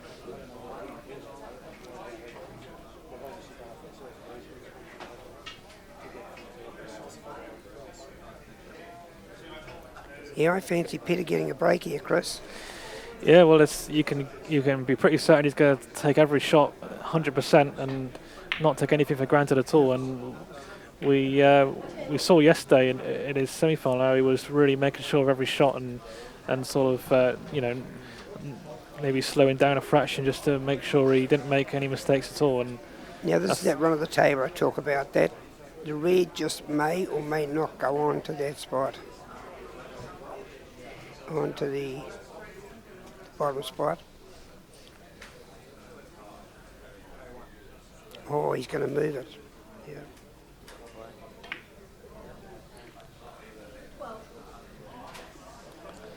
I would say it definitely doesn't go on now. He'd be playing for the pyramid spot here, wouldn't he? Well, it looks like he's Yeah, pretty must go. tight though. I think it's difficult to tell from the camera must here, go. but Yeah. If it goes, that's wonderful play. Oh, Yeah. take a bow, that's magnificent.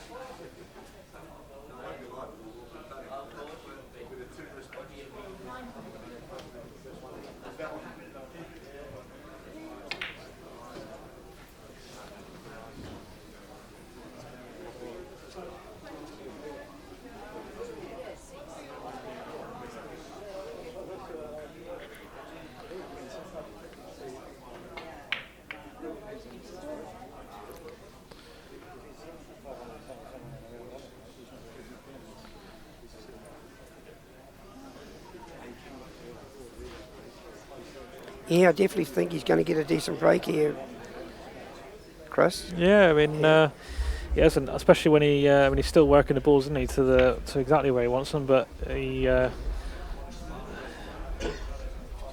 not in any problem at the moment. He's taking. He just developed the read over to the yeah. left-hand pocket here, bottom pocket.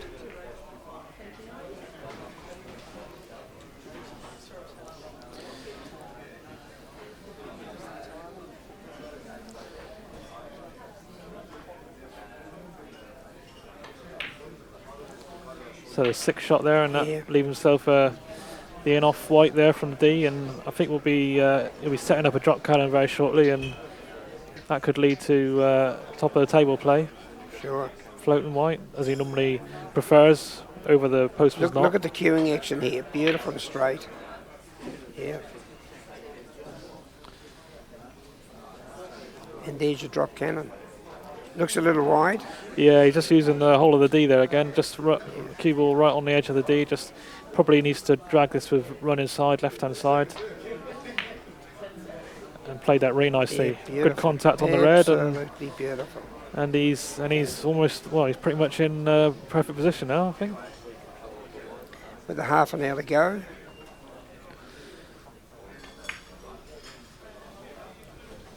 Fantastic.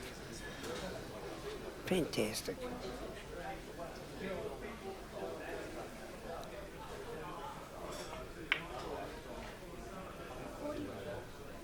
Of course, when you're watching the great players play, the game looks so easy, but for all you viewers, it is not this easy. No, and the atmosphere in the room is electric. Really, it's just, you can really feel the atmosphere. It's good crowd, good turnout of spectators, and you can hear a pin drop. And They're an appreciative crowd as well. yeah, very knowledgeable about the game. Yeah.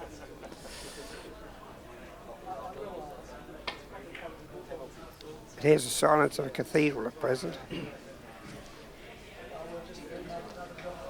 There's probably about 250 people just sitting around there watching this in seats, and there's people standing as well. And there's hardly any standing room in there at all, Chris. I went in there to watch myself and I had trouble finding a seat. And we've got quite a lot watching on the live streaming as well. So thanks to everyone who's tuned into the live stream, and I hope you're enjoying it. And drop us some comments on the YouTube feed to let us know where you're watching, and I'm sure there'll be people from the UK watching this as well. And it's early in the morning in the UK, but so welcome to everyone watching on the streaming. And like I say, it's a great atmosphere this, and looking like a great final so far. And I know there's a bundle of people from New Zealand watching this. We're very keen on the game over there. But look at this, he's developing this beautiful touch.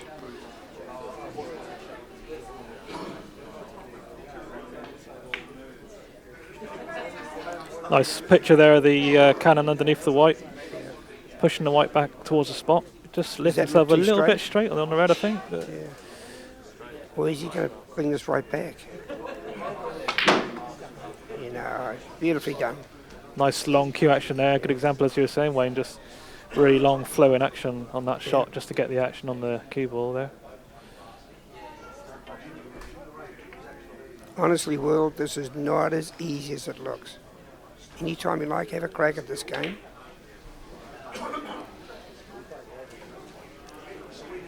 And of course, Kim's doing a lovely job refereeing too, Chris, isn't she?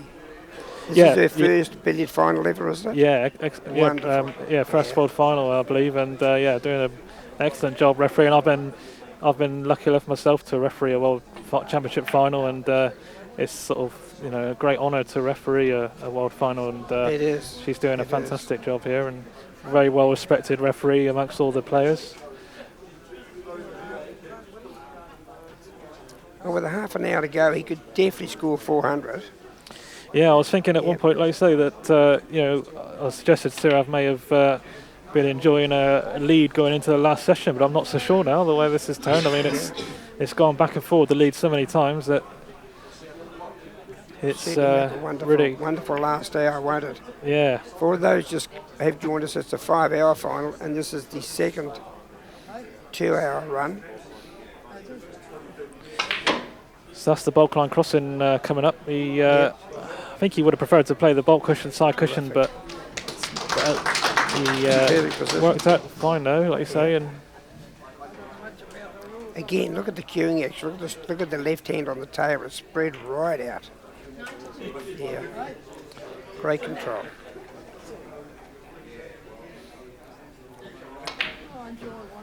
Peter had a bit of an unfortunate shot earlier on when he tried to cross the bulk line. I don't know if you saw it, Wayne, with the he was left quite straight on the red, and he hit the red with lots of pace, popped the red across the bulk line, but the red actually bounced out the back of the pocket. That was unfortunate for him. That was in the first session, I think that was. But did it go in and out? I think it must have. Yeah, I think it hit the back of the pocket and actually came right back on the table. It's unfortunate for him there. He was left really straight on the red, but lots have happened since then, and he's on another 100 break here. But see, that's another thing about our sport. Well, if this had been a rugby league game or a rugby game, they'd have thrown their lollies out of the window. But he took it on the chin. He wasn't happy, but he just took it on the chin, went and sat down, and waited his turn again.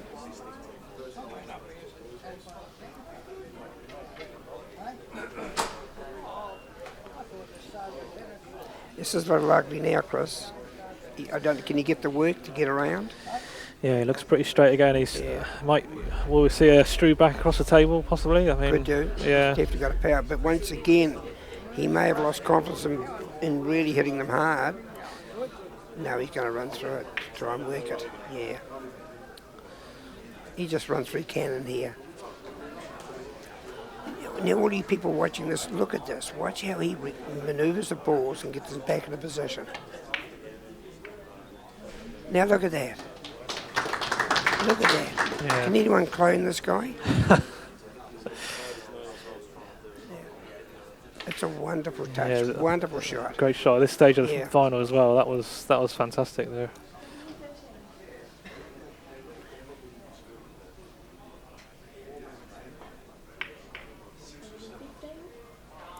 Don't you go in.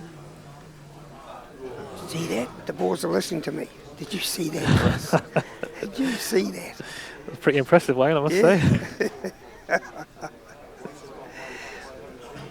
It's a bit like my wife. She doesn't listen to me, so maybe I've got to try and get her to learn this one.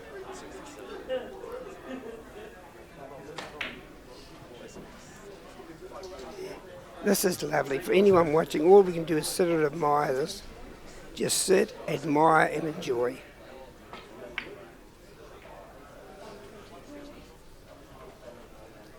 He'll obviously play the yellow to go high above the white. So just while Peter's getting in his stride here, there's going to be another change in the commentary. So Peter Tango and David Collins coming on shortly. So thanks, Wayne, for your comments there. And we look forward to going in and watching the rest of this session in the match room. So keep watching, and we'll hand you over now to Peter and David. Yep. Good luck, everybody.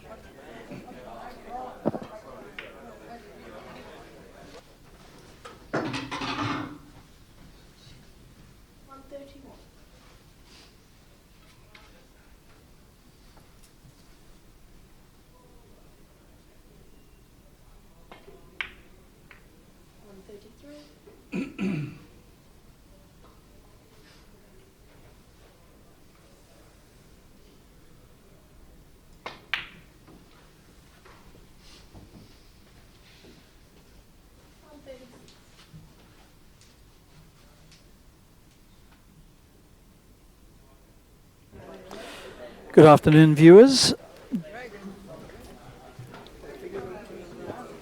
Peter Tankard back with Dave Collins.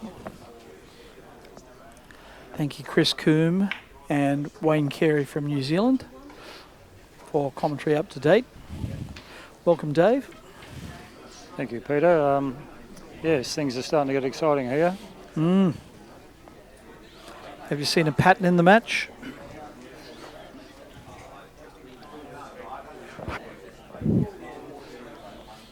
Have you seen a pattern in the match so far, Dave? Well, not necessarily, Peter.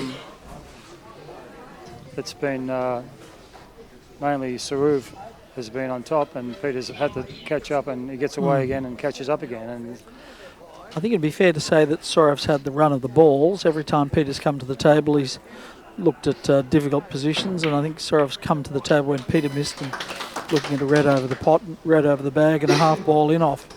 yes, So, well, yes, that can happen. And that can happen, and it's no reflection on the fact that Sourav's not playing well. He is playing well, but it's been helped by some good starts and not having to expend too much energy to get them into position to start with. Yes, well, the run of Look the at ball. the reach on this guy. Have a look at the reach. Look at where his arm is. Look at where his arm is holding that rest. Now, you or I could not, well, virtually nobody else could produce a shot like this. Well, You've got to be there's 6'6". Not too many that are. Yeah, well, he's at least 6'6", isn't he? Yeah. He just looks about 6'10" when you stand He next does, to him. yeah. But, Peter's just got a bit of noise in the background here, but Peter seems to excitement thrive grows. on getting in and making shots, and Yep. I think he's been able to do that so far and keep himself in the match. Yep. But it's been a battle, hasn't it? I mean, he draws level. He drew level at 600. It was they were dead level at 600. Then Sourav lit out again. So it's been lead catch up the whole way. And it looks like we're setting ourselves up for a good final hour. There's 19 minutes left in this session. And as at the end of the last session, Gilchrist was playing catch up. So Yes, it's got the makings of a classic finish, this one, and I think they'd both love to win as much as each other, as Sure. Sourav's defending champion, and yeah, it was somewhat of a little surprise last year that he won it, but he certainly stamped himself now as the real deal. the real deal, obviously making the final again. So, Yep. and Peter hasn't won it for a few years. Yes, And, although being world number one. I mean, it's a yes, promoter's dream, isn't it? You've it's got the defending champion versus the current world number one ranked player. It's, as promoters, we couldn't have asked for better than this. Yes, for sure, Peter, and you can guarantee there wasn't going to be two mugs in the final anyway, even if that didn't That's happen. right. So, That's right. Whoever was in the final had to beat these two. So, classic match last night between Peter Gilchrist and David Corsier.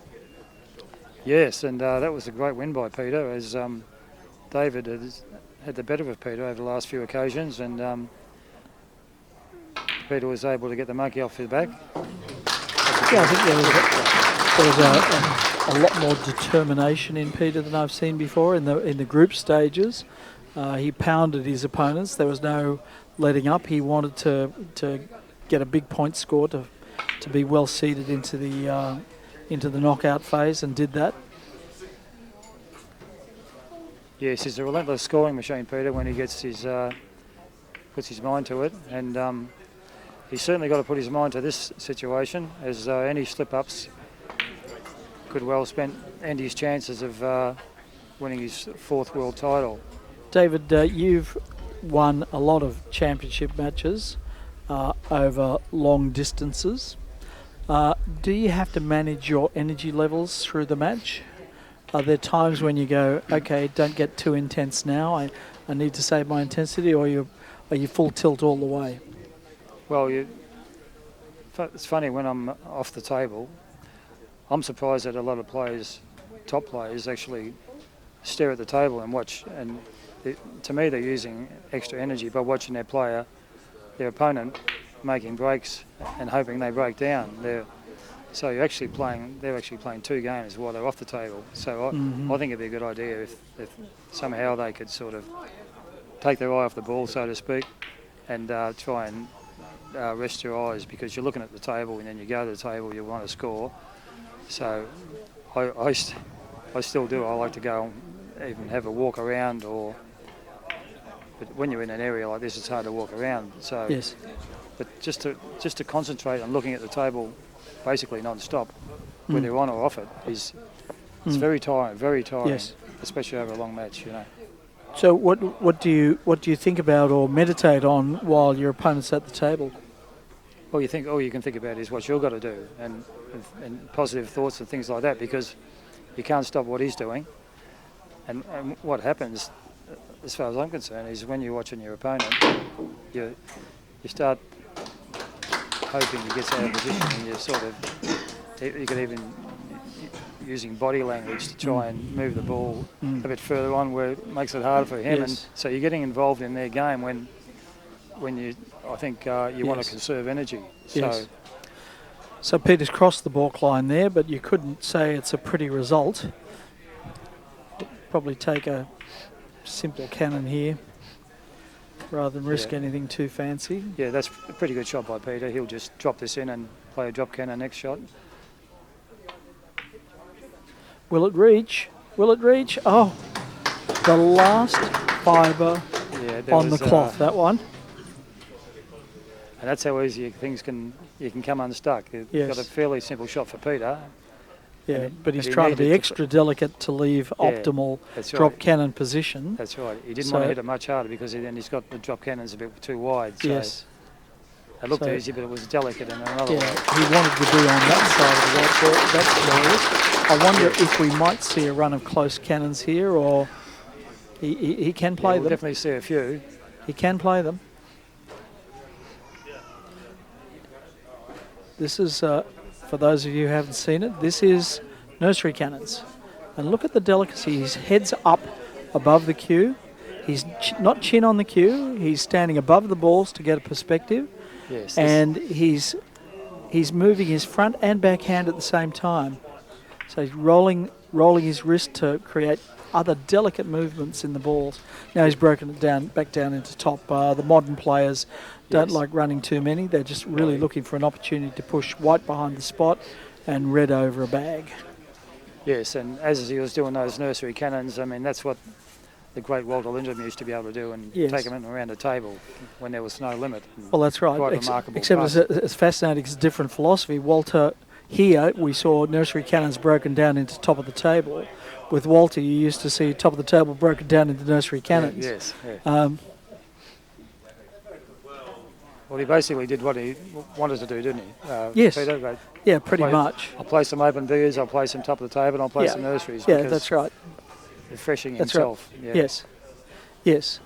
And I think that's important.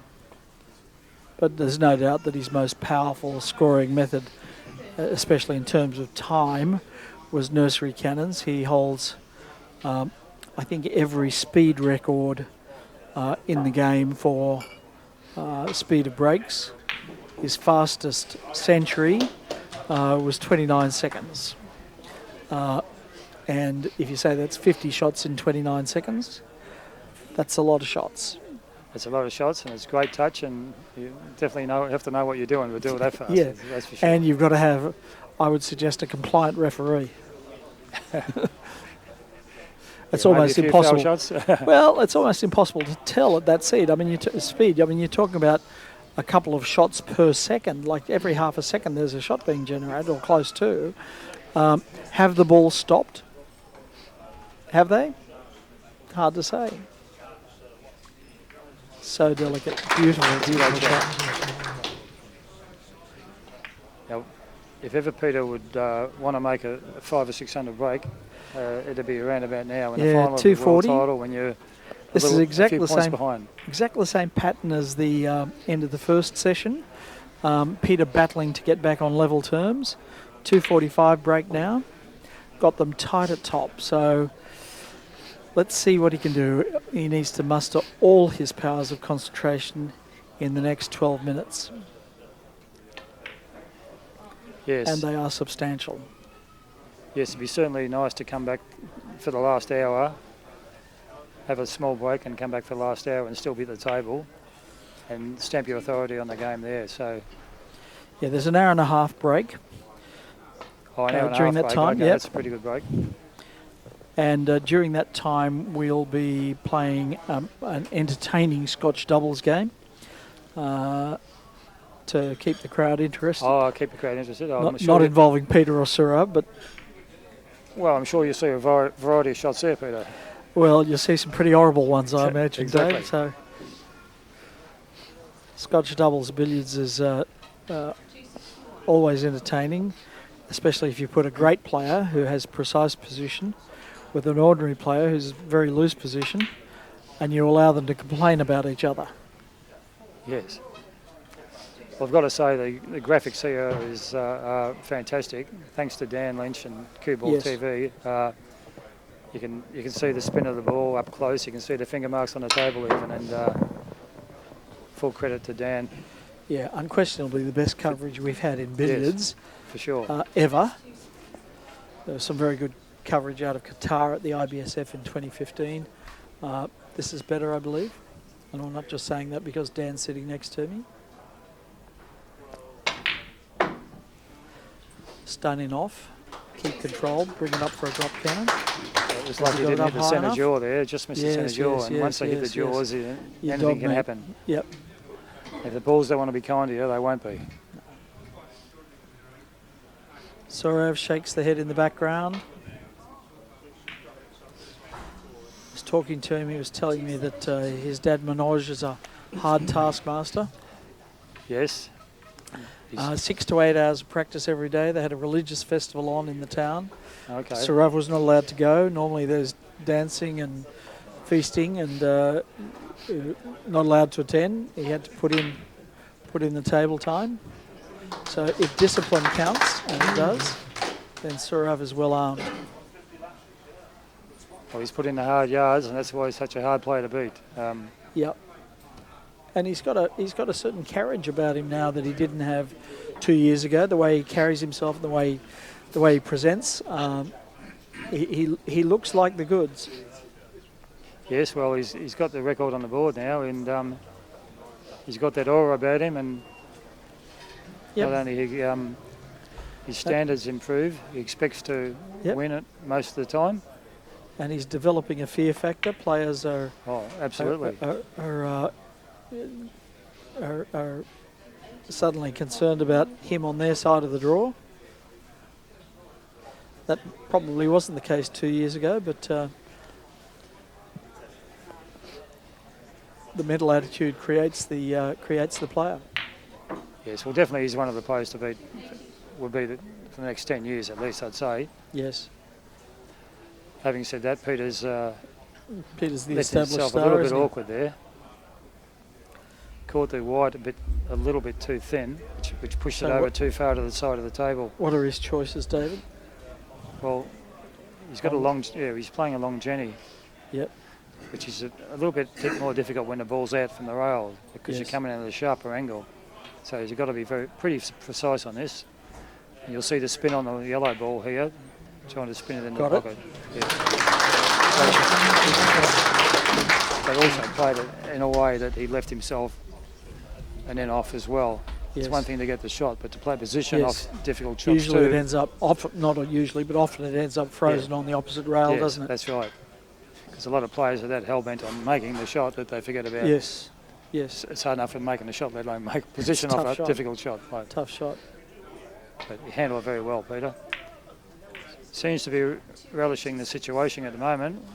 He's entitled to be nervous, playing for his 4th world title, especially that after last year that Sourav beat him.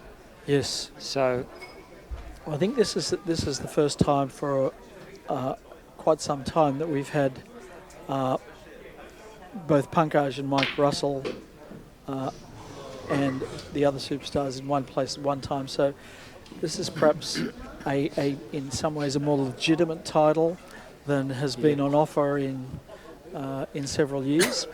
oh, for sure. I don't know. Well, I've never seen a better No, billiards it's field the toughest ever. field. So And I think to be the king, you have to kill the king, and all the Yes. kings are here. So whoever wins this one, it's been a fair fight from start to finish. well, to be honest, there was talk during the week that there was 6 legitimate chances to win this, and Yes. I tend to agree on that. Did that include you, Dave? I said 6, In not your 7, dreams. Peter. Right. Yeah. So, And what was the talk? Who were your 6? I think I could well, probably it name wasn't them. just me; it was others Yeah. talking. Well, you got these 2: Dave Corsia, Pankaj Javandi, Matthew Bolton, and there's another one there somewhere. Mike Russell, of course. Mike Russell, of the course. great Mike Russell. So I think those guys all could have won this tournament without any further surprise. 295, he's faced with a balk line crossing, and he's not in pretty shape for that, so he will try and pot this, stay low, and create an angle that he can come around with. So he's managed to do that. Well, this is absolutely critical now. So Yes. he's got to, the white has, his yellow ball has to cross the balk line, and not only that, he wants to be able to retain position as well. So he'll probably hit this pull up short very just full past the firm, mid or- pockets, you think? Because he's Oh, no, he's probably- got to leave. Nice leave shot, pockets. Great shot, Peter. Good thinking. And Still thin. This one's still thin.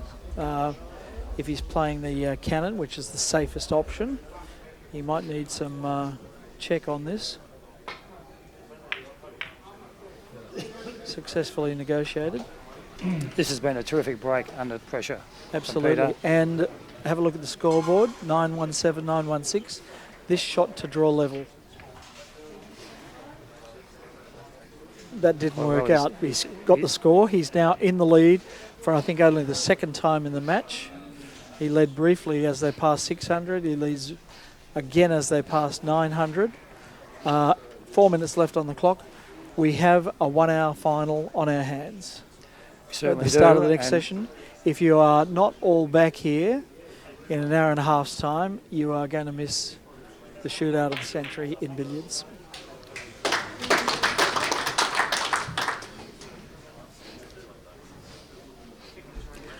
Kim Ivette's been faultless in the refereeing department.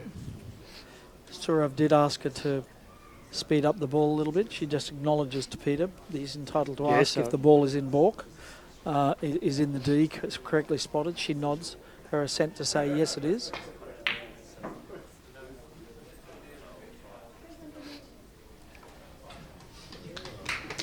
nice weighter shot from Peter there. Does he move the Well, white here, Dave? I wouldn't think so. I think it's too risky moving the wide as well, playing a 5-shot. You're more or less hoping for position. There's no way he'll do that. There we go. Now he's That slipped by a little, doesn't it? And that ball's on the cushion. yes, So he's hit that way too hard. yes, Now he's faced with a double kiss cannon. like a. I don't think the double kiss cannon's on even because, well, it's on, Too but thin? I don't think he'd play it. I think he's forced to play this firm really because he doesn't want to double kiss it because it'll destroy the shot completely.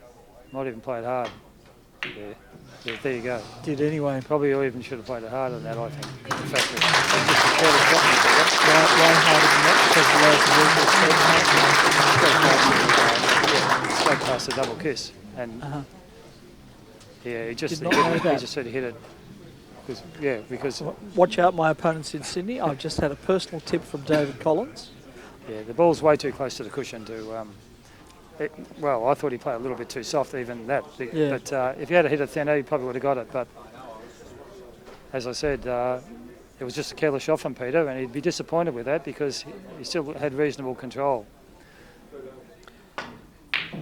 So what was that? Oh, been Well, off the table a Sourav's little missed while. The pot that he should have got. So Again, hasn't left anything. the pressure is building here. Peter's 2 got minutes left in this session. Peter narrowly in front by 9 points. It's hard to believe that they've been, He might lose the white ball here, but he's just yeah.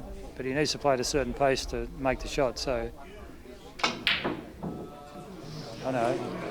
Checked up. Oh, Yeah. when you say I lose was the right, white he ball, did you lose the meant in white ball balk. in the centre. You Yeah. meant in balk. I meant in ball, but But I didn't judge the, the angle. No, the cushion's checked up quite dramatically there. Yes, so it'll be. I would say he wouldn't want to miss his shot and leave Sourav with 2 balls on the table when he can only score off 1. So he'll be keen to put the red ball behind the ball line as soon as possible.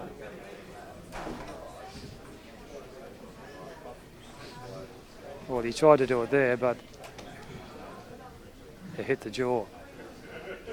But he won't be trying to pot this. He'll be getting the white ball and the red ball in behind the line here. Yes. And leave Sourav with double balked. So he wouldn't be tempted to take a few hazards and No, just keep the not at score. all. There's a minute left. No hazards here. Screw Yep. the red back behind the line with the yellow. And It's probably gone too far to make it a little harder than it needed to be. it's not bad. It's pretty good. You can go on off that. Getting off it. Just So- not an awful lot of choices on where he's going to put it. Inch or two shorter than that might have been better. Having said So- that, the ball's travelled 24 feet. And here we are complaining about an inch or two. Well, all I can say, Peter, is we're in for one hell of a last session. Yes. That's a great shot from Sourav. Yes. Defensive shot, Yes. hitting it above the line and putting it in behind the line. Behind the line and on the cushion, just to Yes. compound the misery. And in fact, it might even be hampering Peter's queuing a little. Yeah, it was a very good shot. Yeah. I think the buzzer's going to go for the end of the session very soon. Peter wants to be in play. So well done. He missed the other ball. But it's gone ugly. Short Jenny position available. Which is a spinning in off into the middle pocket. Yeah, he got that. He's got. And that should push the I'm ball not sure out. he's got. He might be playing a screw cannon, I think. Really. How right you are. Yes. Needed a bit more of the white. Now, Peter's got an in off the white ball here. This is a shot that's played where Risky. a lot of right hand screw on the ball. Doesn't like He it. doesn't fancy it, but he's got the enough Gets to the read nap. as so another shot. So Made much more difficult because he was playing against the nap with that screw cannon. Harder to predict. And the ball runs away from the pocket there.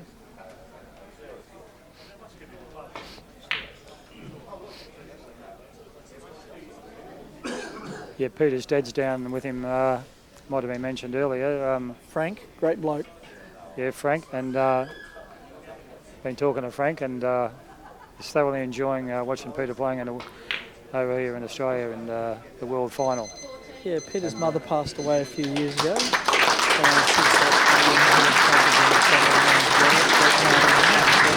That's the end of the session. We will see you again in 1.5 hours. Half hours. In the meantime, I think we're screening some Scotch In a very doubles. short time. And if not, we have... Well, I don't know if I'll be watching the Scotch doubles, but I'll be definitely back in an hour and a half, Peter, and watch the rest of this enthralling contest. Thank you, Dave. Thank you, Dan. We've had an enthralling second session. Everything is set up for the most magnificent last hour of billiards you could imagine, isn't it? So what we'll do now is we'll go from the sublime to the ridiculous, and we'll get to watch Scotch doubles. The whole principle of Scotch doubles is they take alternate shots. So where one particular player would say, I'd like you to go in off and put the ball over there, the other player will say, I don't want it over there. So there could be a domestic between any of these pairs as we go through the Scotch doubles. Okay, all right. So in terms of giving you some explanation of why we're doing the Scotch doubles, I'd like to ask Tammy Lindrum to come down here into the area and speak to you about the idea that she's had for the Lindrum legacy. Thank you very much. Obviously, I'm blessed to have come from an amazing family with 4 generations of champions, and When we lost one of them, my Auntie Dolly, earlier this year, I made a promise to her that I would do something to always keep the name alive.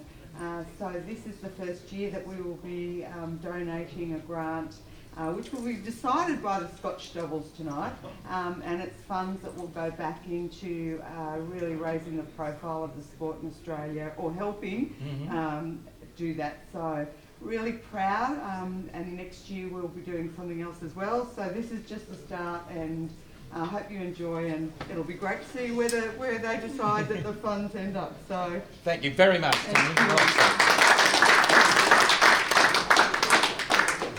So the situation is that Tammy has promised a sum of money to the ABSC each year, and it's to be used for the benefit of the billiards. And so in terms of tonight's game, there'll be two pairings playing against each other, and whoever finishes up winning at the end in terms of playing for an hour and having the highest score will get to say where they want the $1,000 to be distributed. So they might say juniors, they might say a trophy, they might say, you know, to send somebody to Myanmar, they might choose anything, all right? But what we'll do is we'll let them play, knowing that there's a lot on the line, because at the end they don't get any money at all, but they get to say where the money goes. Okay, so we'll look forward to having that.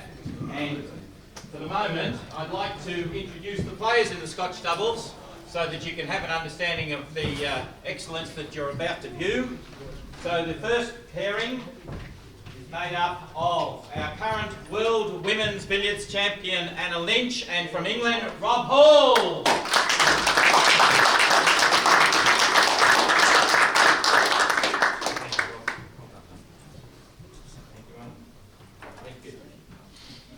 And they are against a formidable combination.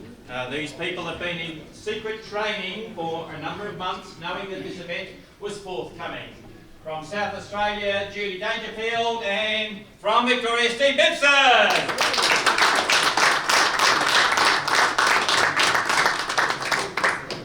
Thanks, Judy. I know where you're going to put your case. Where's your teammate? I don't know. Oh my goodness. Unbelievable. It's part of the price you pay for being Maltese. You get lost easily. Unbelievable. It won't be me, I can assure you of that. Dennis, where's your cue?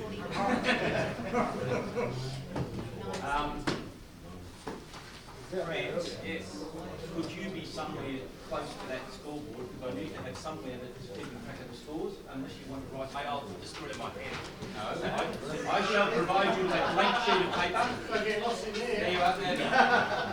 It's an interesting thing that this blank sheet of paper greatly resembles the inside of Grad's head. Grad? There you go. Thank you. I'll give you a writing implement. You need to write the names of the two teams, and we're going to play for an hour, and you have to keep count of the score. I'll put it back to 6:30 so I can watch it. I'll just take it over. No, I would not trust this man to do the scoreboard.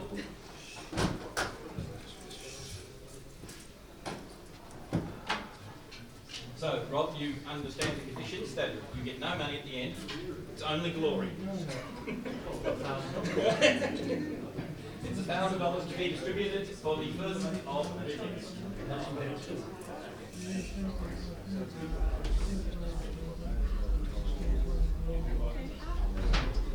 Right? No worries. Just draw a big spot on it. No, you're doing quite well. Do you want a pen, Paul? Just want a pencil, put an X. Yeah, put an X so we know where it is. X and a Y. You heard about the two fellas that went out in a boat, and it was like the Sea of Galilee all over again. You know, they caught an enormous number of fish. So they dragged them all into the boat. And then after they had finished their fishing expedition, they were heading back to town. One turned to his mate and he said, I hope you've memorised where that spot is, because next time we'll go back and we'll catch that many fish again. And he said, no worries, I know exactly where it is. I put an X on the side of the boat.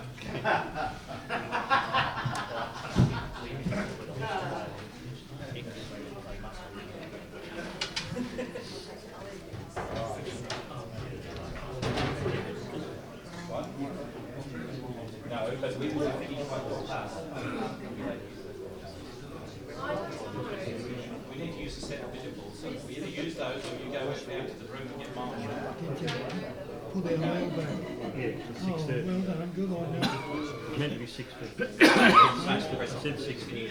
Okay. So what a little bit of it. Yes, hold that up. So we know what the score is.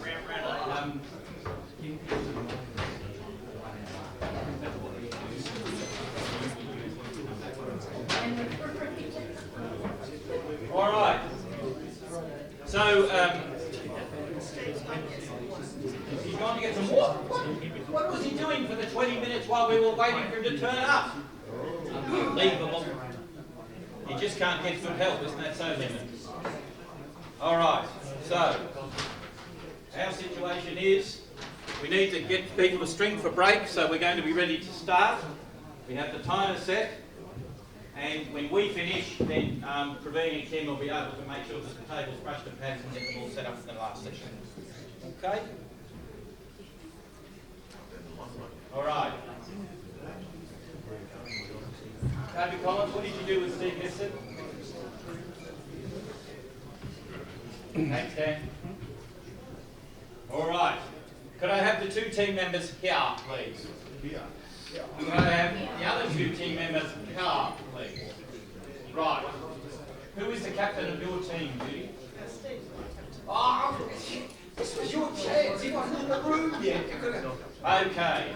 Steve is the captain here. Rob, who's the captain of your team? Anna. Okay. Could I have Anna and Steve at the table to string for break, please? And if you touch the side cushion, you're disqualified. Oh no, he's gone into the other half of the table. Oh, that's an automatic disqualification, but nothing on the scoreboard. Bad luck. What would you like to do, Anna, as captain of your team? I've got white and Okay, Rob, your team is the white, and you will be breaking. Now, who will follow Rob in your team? Oh, did you shake hands? Oh, not on speaking terms. Wow.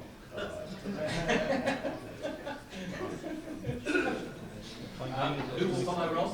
We need to make sure the order is correct. Greg, can you keep an eye on the order? Have you written it down? Oh, look, in the middle. No,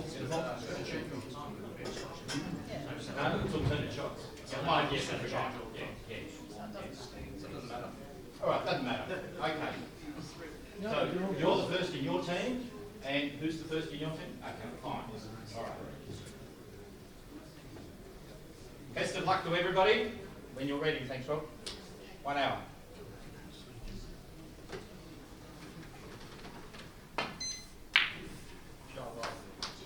Oh, did you hear that? The teammate went, yes!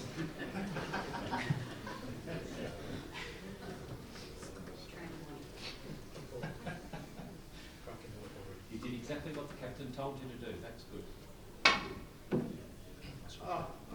Yay!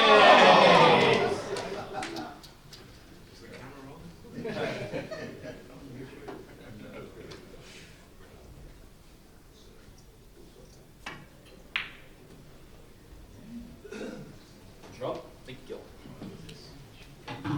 3. Similar. Yeah. She only had one shot. Yes, it's the same. Thanks, Rob. 5. Only instead of billiards, it's where they play snooker.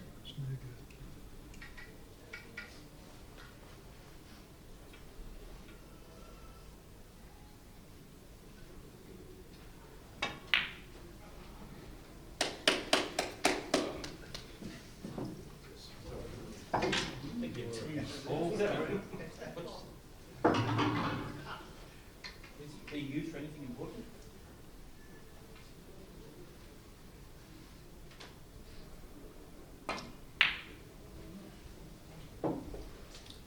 Nine.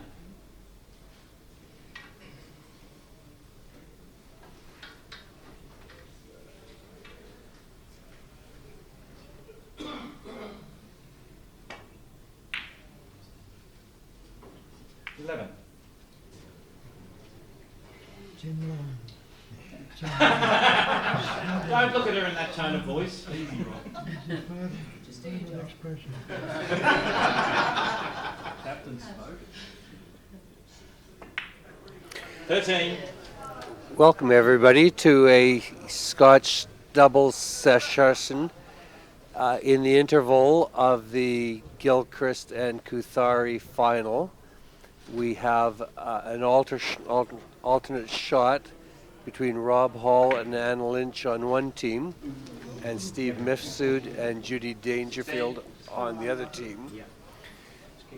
Scotch doubles in billiards can be thought of as similar to alternate shot in match play golf, in that the two members of one team alternate shooting.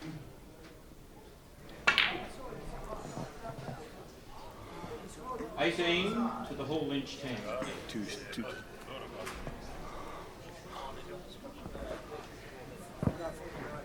And I have just now been joined by Gary Norman, and the two of us will share a commentary of this. Good afternoon, Kevin. Good afternoon, Gary. Just before we get started on commentating what hopefully is going to be an interesting and fun-packed Scotch doubles, so I'd make a mention about the quality of the final and the complexities of what's left for the last hour. It is stunning, actually, watching Gilchrist and Kothari play. The mental toughness of the two of them to be able to focus when they come to the table and create shots out of virtually nothing when they start. I'm always dumbfounded at how they're able to do that. Indeed. Peter came to the table for his last turn, 300 points behind, knowing that he needed to create something before the interval.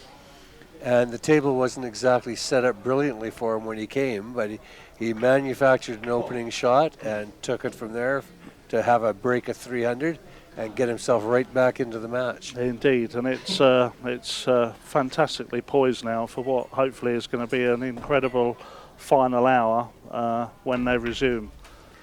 Yeah, it's like a best of 7 match coming down to the final. The final frame almost, yeah. Anyway, here, back to business. Little bit of fun here between 7. Anna Lynch, who's now the new World Ladies Billiards Champion, playing with Rob Hall from England, current English Amateur Champion, playing against Steve Mifsud, who recently regained his professional tour card for the main circuit of the snooker. Great. And he's had a couple of qualifiers already back in England at Barnsley, so he's doing a little bit of travelling again now, Steve, in pursuit of being able to move himself up the rankings. Great.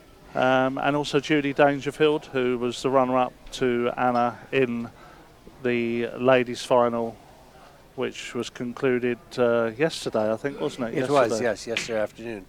So it is these two ladies can really play billiards. They really know their way around a table.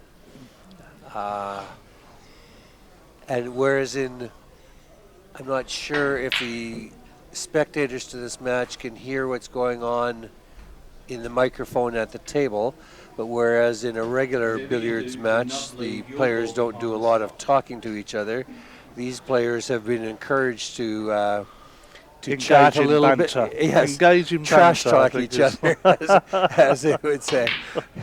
There doesn't seem to be an awful lot of that going on at the moment, though, I'm afraid. But, I actually wish we had we could hear at the microphone down there. I think Rob needs another few drinks inside him yet before he'll... Yes. These players, I'm sure we all get used to the style that we individually play, and so we can sort of predict the next shot, but I'm sure it's a real jolt. That's going to be when quite you don't difficult get to here, play the next when you don't get to play the next shot. You have no idea what your partner is going to create for you. Well, it's safe to say here, oh, that's unfortunate. I think Yes. Anna may well, yeah, she's just having a word with Rob saying, why have you covered the spot for me? But Yeah, I think exactly, yeah. red into the middle, Yeah. leaving the... And set him up for the drop Setting cannon up on for the the next drop shot. cannon to move the yellow off the spot. Yeah. Wonderful potter of the ball, these two ladies.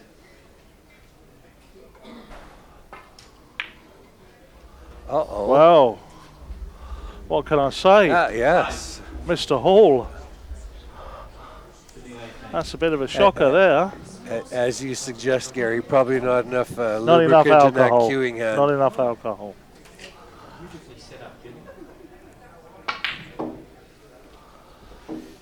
And that's in perfect position for his partner. And we've got Paul Cosgrave, I see, as the standing referee for this particular game.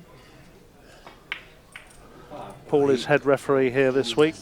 And Paul will make sure that there's no hanky-panky going on down there. Absolutely. Stickler for detail is Paul.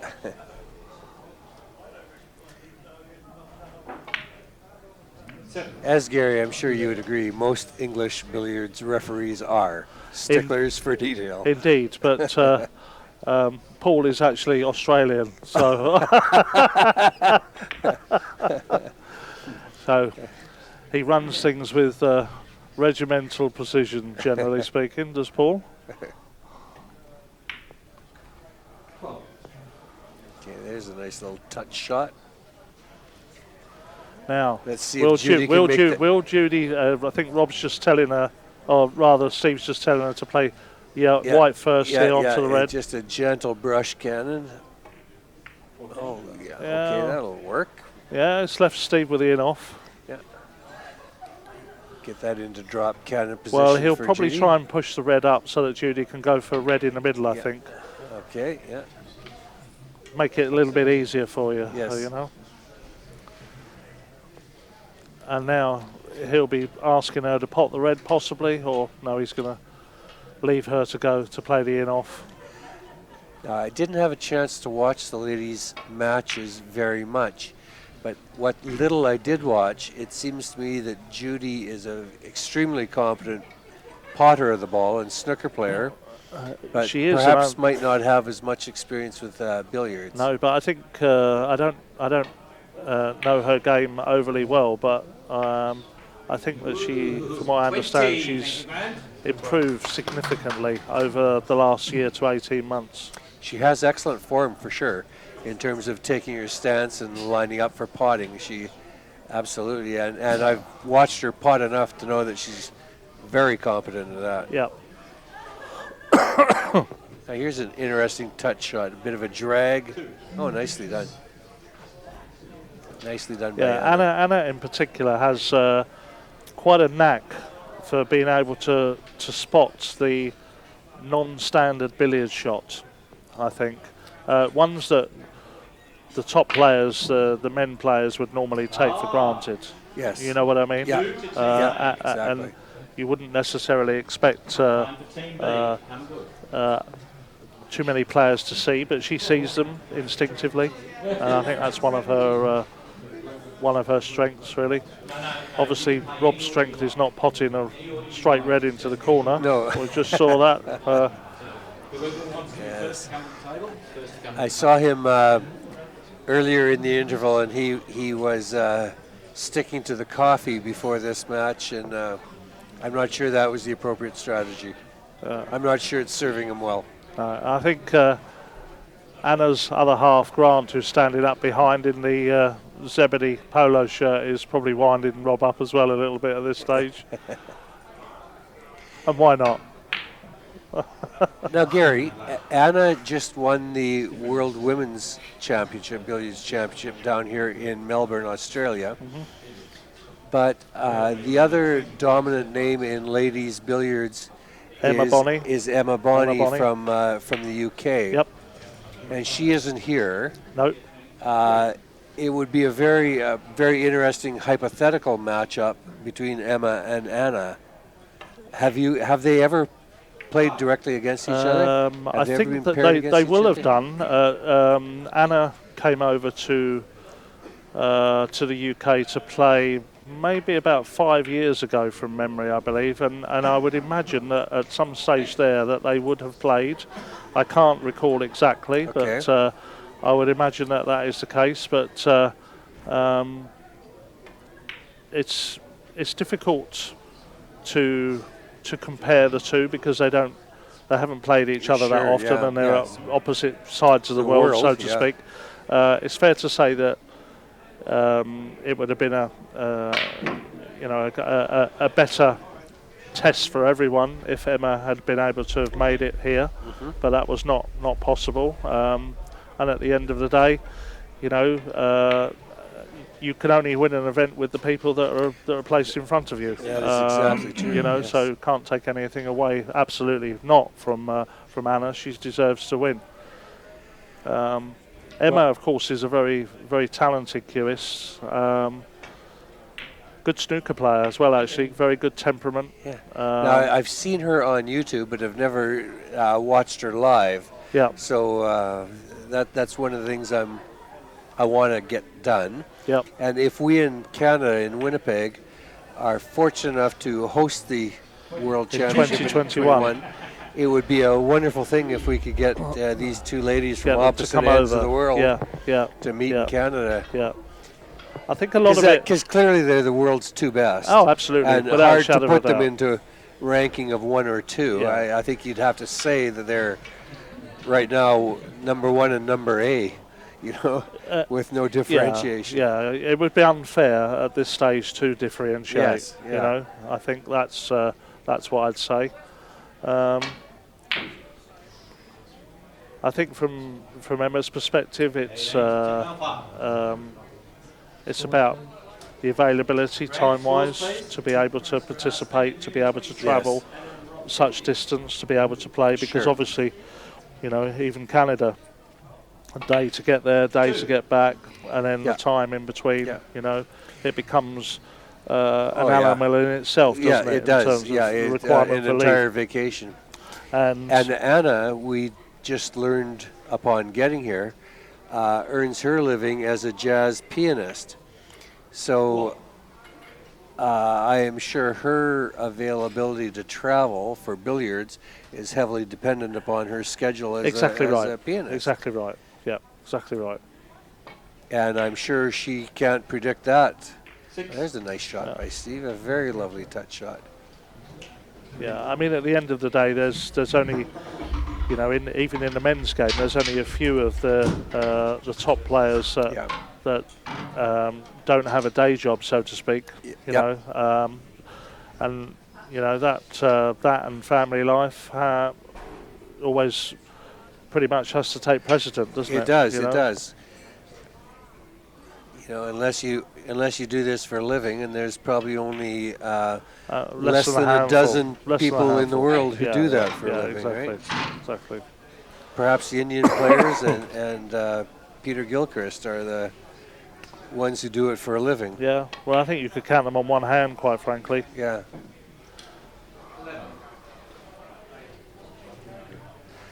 So Gary and I just yesterday had an opportunity to visit the Walter Lindrum home. We were toured by, we were shown around by Tammy Lindrum, the great niece of the great Walter, who is in attendance Horace today. Lindrum's youngest daughter, actually. Yes, that's right. Yeah. And I believe she's actually sitting beside the table there. If the camera, when our producer comes back, we'll get our producer to scan around, and she will be presenting the ladies' world trophy a little bit later on as well. And for those of us, for me from Canada, who have been aware of Walter Lindrum and certainly familiar with, have seen the YouTube videos and are familiar with the legend. It was absolutely fascinating to be there, Gary. It was just. We were standing in his practice room where the billiards table that he practiced on is, and all the same decorations are on the wall. and it's just you can feel the presence of the man exactly. inside that room. And almost the hairs on the back of your neck. I know it's a. Oh yeah, it sounds hokey to say it, but it's a cliche, but it's absolutely true. It's very real, very real. And it was an honour to be able to see that, because it's not open to the public, as we well know. And you know, for Tammy to be able to facilitate that, for us to have a look, was just fantastic.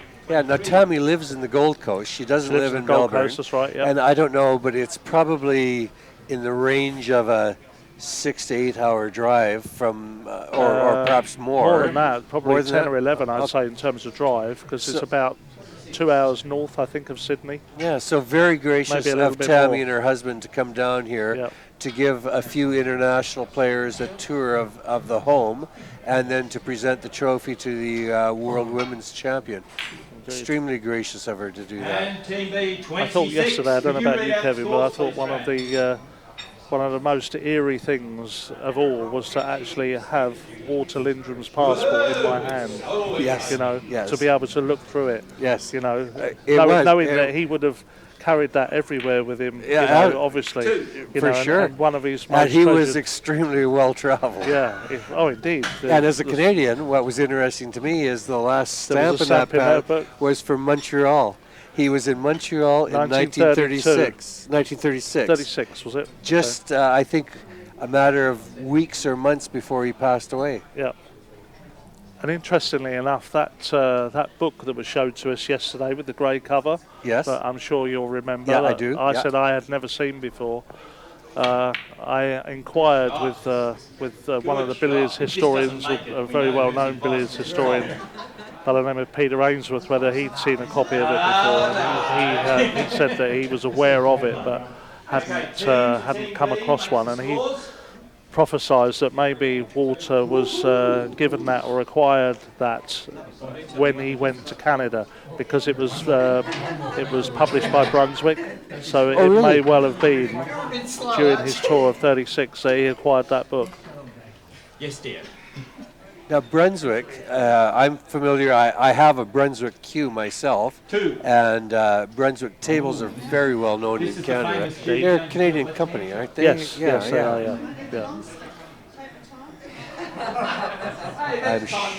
I don't believe they're in business any longer. Are they not?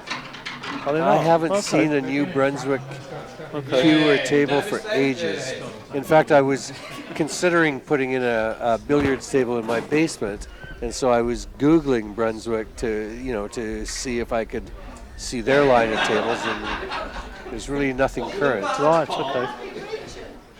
I know they were, from an English perspective, they're more synonymous with 9-ball pool tables. We don't really recognise them as billiard table manufacturers. No. Although I am aware, not having been to Winnipeg this year, but I'm aware that the tables that you used at Winnipeg were actually Brunswick billiard tables. They definitely are. Yeah. And the people listening from the UK and Australia will have a tough time understanding this, but the Brunswick table is characterized by some kind of synthetic, composite, plastic leg, and the sides, where you can see on this table that we're looking at, you can see this, that just to the outside of the rail is a wood.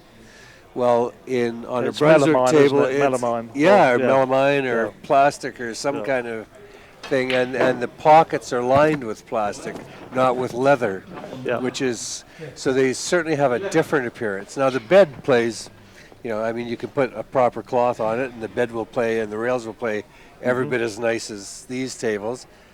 But for somebody who's used to the standard wooden appearance table, they can take a little getting used to. Indeed. In fact, talking about tables, this table that they're playing on here now is quite unique. I think it's one of only two.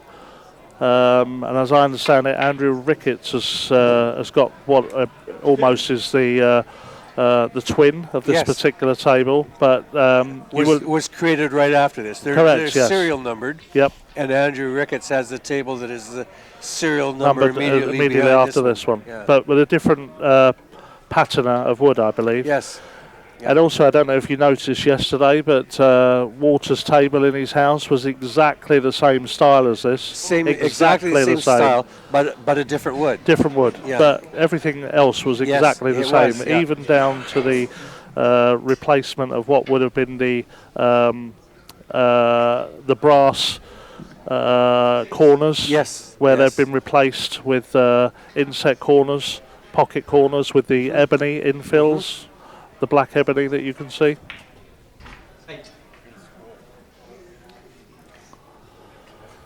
I mean, the table of this nature over here, I think, significant money in terms of its dollar. Oh, yes, over here, absolutely. maybe $20,000-$30,000 or so, at least I would say, for a table of this nature. In fact, you don't see the Alcott table very often at all in the UK. The majority of the tables, this one included, are over 100 years old. A lot of the ones you see, certainly the ones in the main arena here, where the other 7 or 8, they're Tasmanian Blackwood. Oh, okay. I didn't realise that. Okay, well that's very interesting. And that's quite, it's unique outside of kind of Australasia, I suppose, really. You very rarely see it. Okay. So while we don't have the score inside where our commentary booth is, our producer tells us that the current score is 70 points for Steve and Judy versus 60 for Rob and Anna. So we actually have a very tight match going here. Okay.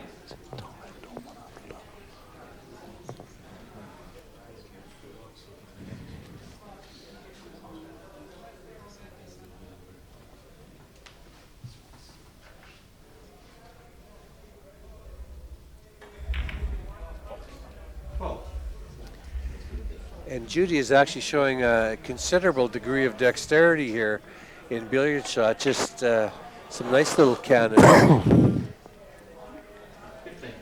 to keep this top of the table position going.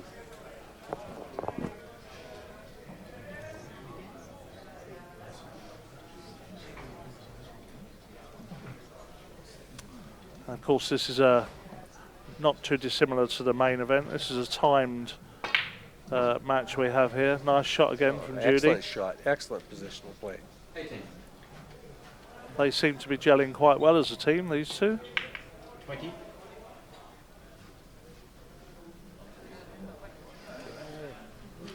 Now the trick in this shot is to not avoid, to get the cover. Is to not be covered for the following shot.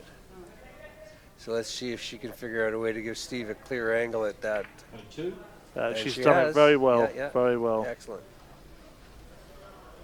Just a little touch cannon, well done there. Wouldn't want to leave the long stuff.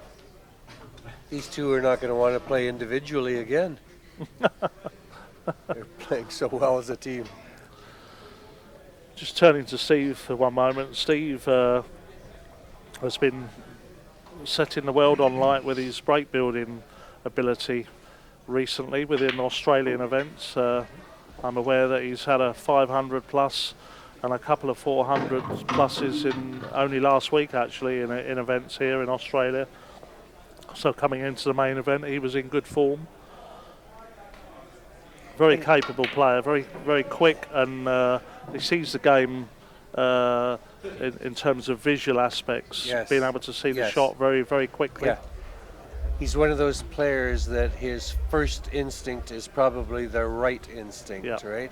So go with what you see first. Me, I tend to second guess myself. Not a lot of interaction going on between Anna and Rob here.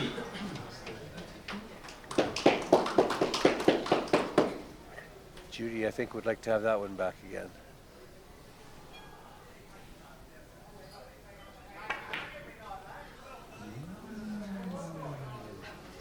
Those shots, while they look so easy, you still have to hit them absolutely pure. With The secret of that shot, the secret of that shot is to get through the ball. You cannot afford to quit on the shot, which is pretty much what Anna did there. Yeah. She decelerated through the shot, Yeah. and that's fatal. And hit it with Absolutely a little bit fatal. of a snooker stab, Yeah. right? You have to. The snooker stroke is very much different than the billiard stroke. It In is the indeed. snooker, it's an abrupt. You know, it has a distinct beginning and a distinct end. Finish, yeah. Whereas a billiard shot is a long flowing shot. And probably the most classic billiard stroke is Rob Hall. So if we can watch Rob the next time he comes to the table. Very just much so. watch He how really far does get his- through the ball. Watch how far his Q-tip extends beyond Yep. his bridge hand. And that's a classic billiard stroke. And that's really the result of needing to ensure that you, for the most part, that you don't put accidental stun on the ball to get through the ball, to hit Right. through the top of the ball, because a lot of the play that you see relies on that forward momentum. And even it's surprising to me, particularly when you watch people like Peter Gilchrist, Mike Russell, Rob Hall, players like that, how they can line up their Q-tip as if they're going to put bottom on the ball, and yet they run that When they Q-tip deliver the ball, the cue through yeah, the cue, yeah, like, yeah. and the ball just flows, Yeah. right? And they what they end up getting is extra spin on the ball, without the backspin, without the Scores, stun please, Grant. effect, Yes, you know? yeah. And that is a long time in practicing. Now just watch Rob, even on a straight snooker pot, watch how the Q-tip goes through that ball. 3. This is probably A little bit challenging for Anna, this Yeah, one. She could definitely use with longer Yeah. arms. Team A, 3. Mind you, she's not left an awful lot for Steve coming to the table here. No.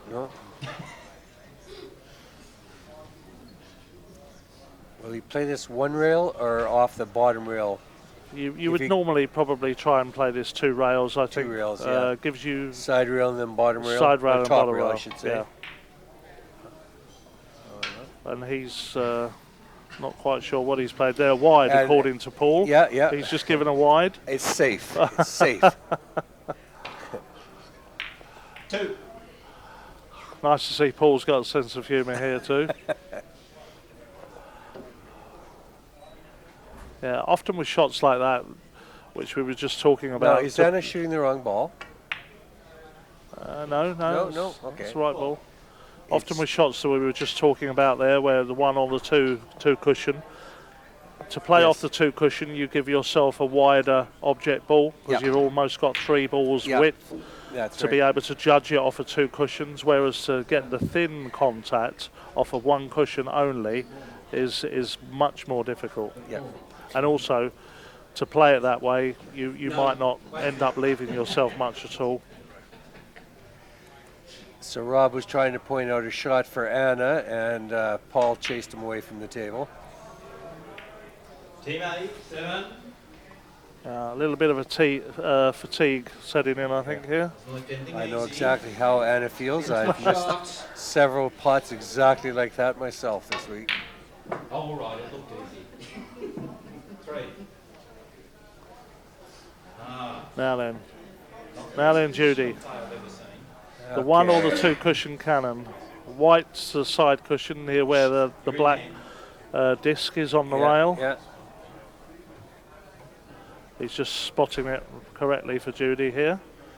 She could, if she wanted, locate the yellow ball far enough wide in the D to make the in off the red. She could, but then she she'd might be at lose risk the red. of, yeah, she'd be, Lose the red.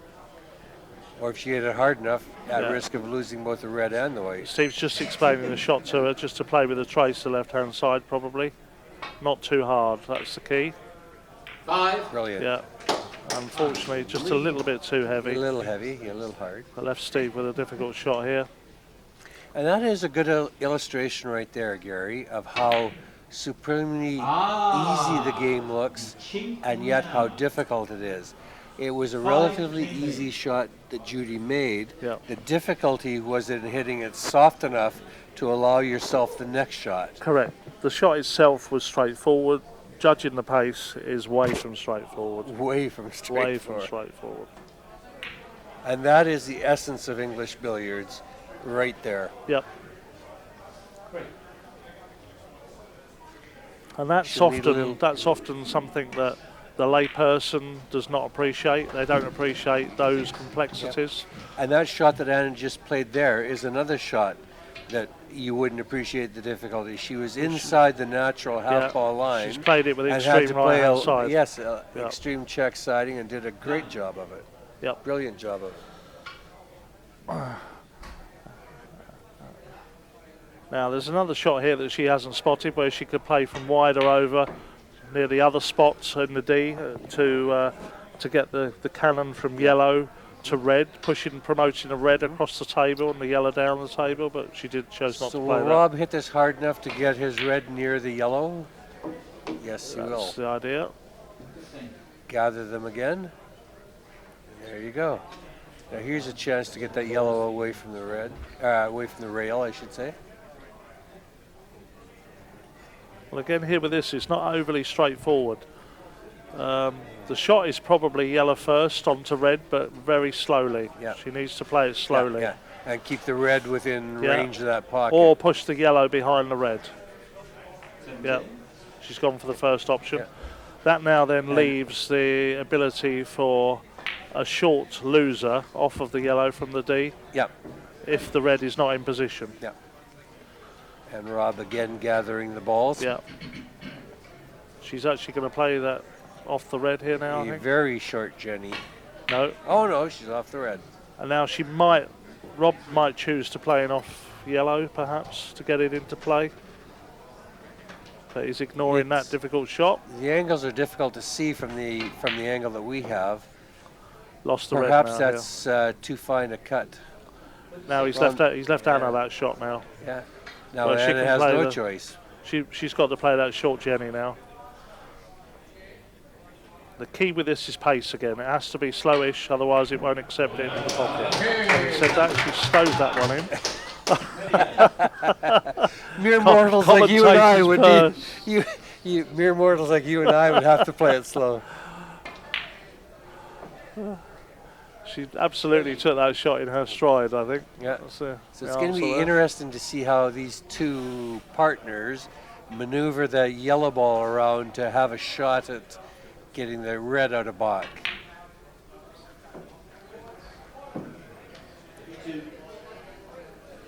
Well, we're not keeping track of the score here. That's I'm a little bit thinking wide that they're there. getting closer and closer. Yeah, I don't know what the scores are, unfortunately. Stunning off in the middle for Rob. In and out of back. All about pace again. Very nicely done.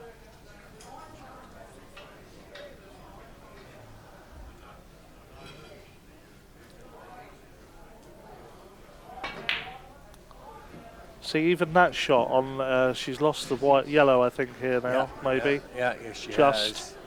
The shot she's just played there on these tables with the superfine cloth is even more difficult than you would expect because of the slide that you get on the cloth. And you have to spot it. It's not the normal angle that you're accustomed to. You have to spot it wider. Spot it wider. Yeah. Or play it with a whole lot more check. And Siding that then you're it becomes accustomed more to. dangerous. Yes.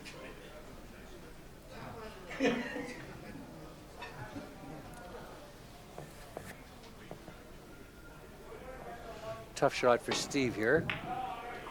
Yeah, there wasn't much there. That was. Oh, we're getting a score update now. Oh, still very 112 close. for Steve and Judy, over 106 for Rob and Anna. And it just made a lovely 3 or 4 pocket double kiss pot. What I'm was sure that, Kevin? What was that? Well, it was that description again. A 3 or 4 in the jaws, triple kiss, double bank pot, or something okay. like that. Just everything. Then, I'm really. sure it was totally well planned. Okay. Okay. Seem to have been well thought out. 7. Another nice shot there from Anna. Yeah. Always this. Now, Now, what is Rob going to do? Is he going to get that pot that red ball to? heavy amount of topspin here, I would suggest. You're absolutely right. Yeah. And now he's left Anna with a similar shot to the last one she played. Cannon from red to yellow, sending the red back up towards the yellow side. And Anna's saying, come Okay. on, man, can't you leave me something a little easier? 12. She was equal to the task. She was. So does Rob play the full table cannon here, or does he go for the The pot? cannon No, full table is a risk cannon. of putting the yellow in the middle, and he's just avoided it. Just avoided it. Is this red going to bounce enough to leave a shot? No, it's not. Not much there. Well, Anna, good luck with this. This is going to take some creativity. Extreme left-hand side, Yeah, one cushion cannon. Oh, yeah. Yeah. Team A, 14. For those amateurs among us who are probably 99% of billiards players, that shot is extremely difficult to know how thin you can hit it because it's difficult to judge how much deflection you're going to get, you know, or squirt or whatever. Yeah, on a shot whatever like you that, call it. Very you're hard. almost looking to play to miss the object ball, so that the deflection you get on the shot pulls your cue ball back to the Yes. object ball, so that you get the required contact. Yeah. That's almost the key. And for the inexperienced player, that is difficult to have the nerve to aim do. to miss. Yeah. Here's a little touch shot. Perfectly executed. Lost the yellow. Oh. It's probably 2 points more than they wanted out of that shot.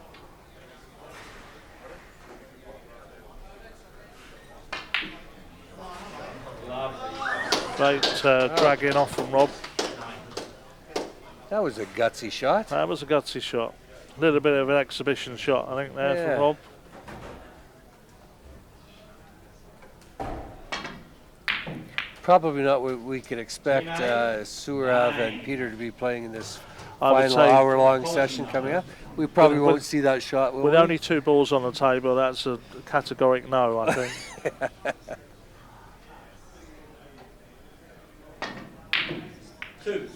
Great shot by Steve. Another there. good shot from Steve there. Nice combination of pace and drag. Full house, almost. That's okay. This is a thoroughly makeable shot for Judy. Yeah, the shot here has got to be the short loser off the red, I think, probably. I think so, yeah. It's just a little outside the natural line, so just a little bit of pace or a little bit of right-hand side. The right-hand side carries the day. Nicely played.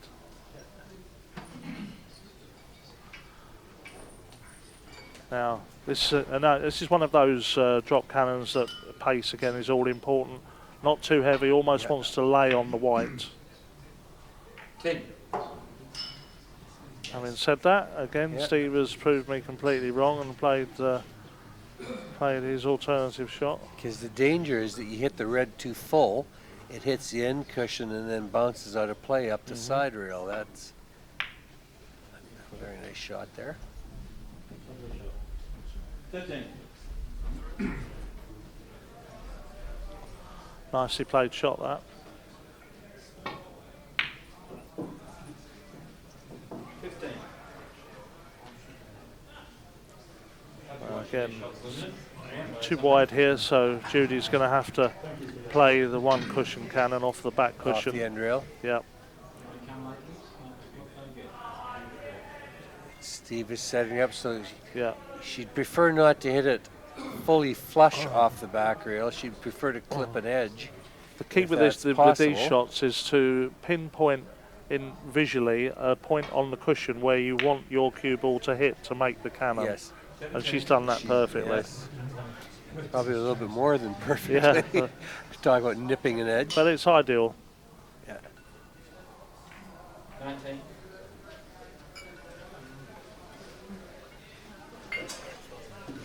No.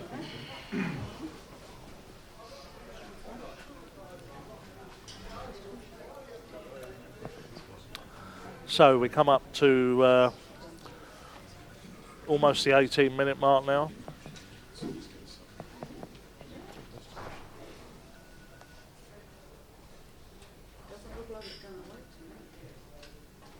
Not mine. 21.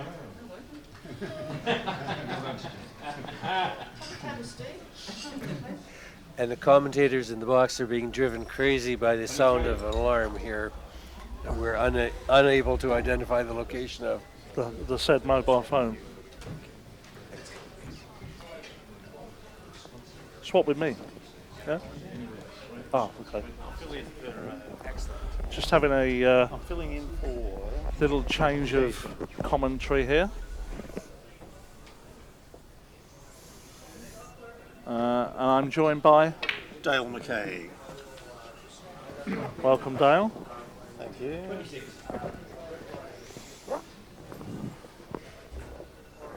Oh. 28.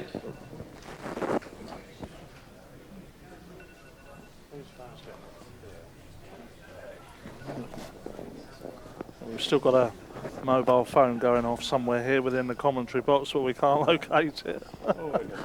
So, sorry for the noise for those that are viewing at the moment. Okay, maybe How do we put this on, Dan? maybe while we have this short interlude here, that our producer will be able to get us a score update, perhaps. 33. Oh, Praveen Chandra's just walked in. Praveen, would you do us the courtesy of being able to get us a score update, please, from the arena? We don't have visual here, unfortunately.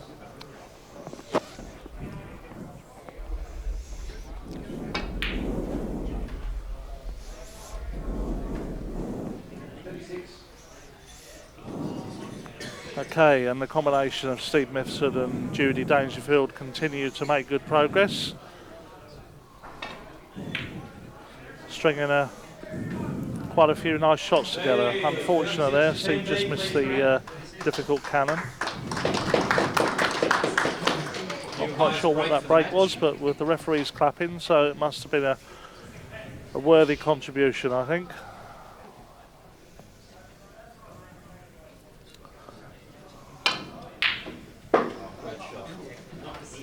it's a lovely forcer to get the white in there and just slightly out of balk. This game. Oh, okay. And is going for a short Jenny here. And that was very well played. Very well played. Beautifully executed. Beautifully executed.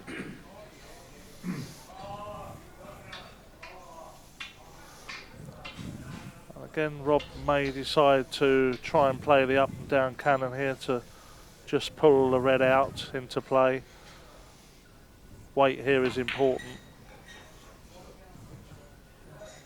Yeah, very well and he's done. played it perfectly. Absolutely perfectly. In fact, too well. Well, yeah, actually too well. He did well to put that there.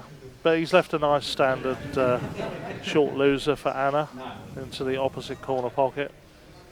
Pulling the red up somewhere mid-table. Yeah, nicely done. Well, I think she's got some options Rob has here. a choice here now, in off the red into the middle, or he could decide to play the in off yellow. Pulling the yellow up halfway, or a third of the way up the table rather. He's hit that a little bit too hard. Now Anna's got the in off red into the centre. Dropping the red down there to the spot. Commentator's curse again. She's nicely, she's just out. So she's come up with a different alternative. Short Jenny for Rob now into the middle. Gathering shot for the red to the yellow. thanks very much. Reggie.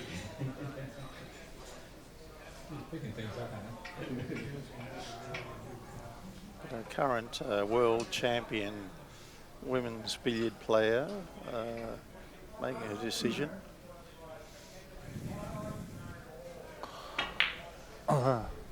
And beautifully done.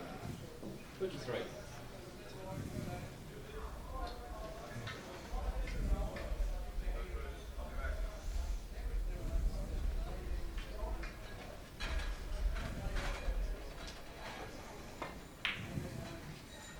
Five.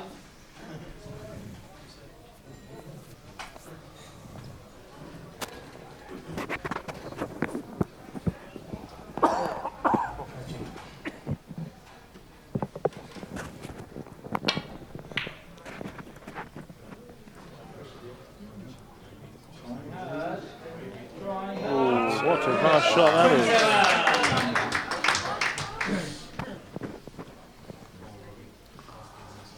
They don't have any doubles world championships, do they? Of any format? Sorry? No doubles world championship of any format? in No, billiards? no doubles world championship. No. In Is there any? Do you reckon? doubles at billiards is quite a rare game, actually. Yeah. Very infrequently played. I would suggest probably only at club level, and again only probably between groups of friends, really. I think Yes, it's nothing more than that generally. This is a little bit of a novelty with the Scotch doubles sure. here. Adds a bit of another dimension to things, and the reason for this particular exhibition, I suppose you could call it here, for Scotch doubles, is to formally launch the Walter Lindrum Foundation, which I'm sure Peter Tankard will talk a little bit more about a little bit later. So I won't go into too much detail here now. Yeah, well, I'm not sure how many people understand how much Walter Lindrum did for the charity aspect of billiards, but from my reading, and I wasn't around when Walter Lindrum was playing, I understand he raised £1 million in charity for charity through billiards, and that's quite an awesome. If you think about it in terms of in today's money, back in those days when Walter Lindrum was playing, significant sum of money, 40s, 50s, 60s, and I was actually selling heralds the day that Walter Lindrum died, and I remember him being on the front of the newspapers then. And to think in terms of the amount of money he raised is quite enormous for charity. And what a wonderful human being he was. And that, as I referenced, the foundation that's being launched here with this this particular exhibition is aligned to charitable purposes. Wonderful. As I say, I won't go into too much detail here. I'll leave that to others a little bit later. All will become clear.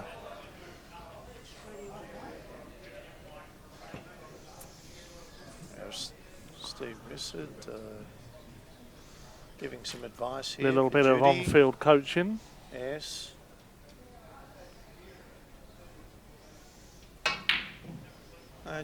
Judy's got a beautiful cueing action. Very she good reminds me cues. of Peter Hawkes, who Very is a good great cues. Australian snooker champion.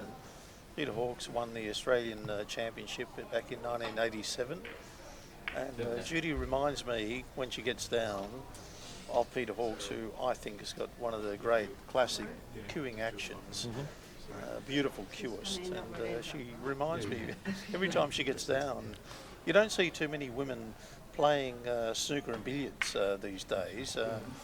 It's a wonderful sport. I hope that more people take it 17 up. to Team B. She What are the plays scores, beautifully. please, Grant? Got a lovely, lovely classic cueing action. Very full stroke in terms of how her stance and the way she delivers Yes, the cue. yes.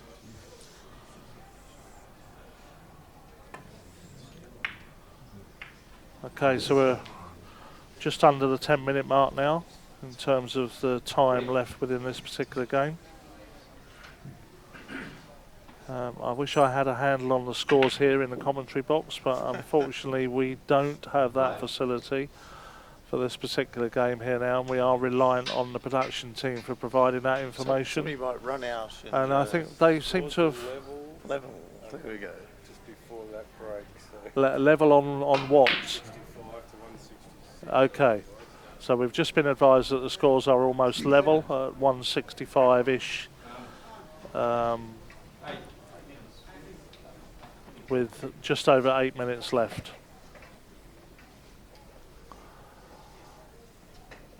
I must apologise at this point to the viewers for not being able to provide the scores in a more timely manner or having them on the on-screen visual, but I hope you'll appreciate that the main event takes precedent in terms of production, and the facility just isn't there for us to be able to double up on that at this particular time, unfortunately. A little bit of a cover there, so we're going to take a little bit of a inventive shot to get over here. I think Anna's going to do a run through to try and get a cannon. And she does it beautifully. Very, very good shot. Yeah, well done. Current world champion, 2019 women's world champion, playing a beautiful shot. A little bit of check. Yeah, a little bit of good fortune as well, I would say. Not quite as intended. I think he was indeed, definitely. Anna's got a bit of a wry smile on her face. I think they all have. Steve's, see the whites of Steve's teeth smiling away. Team A 16. There's a few smiles around the table there with those shots.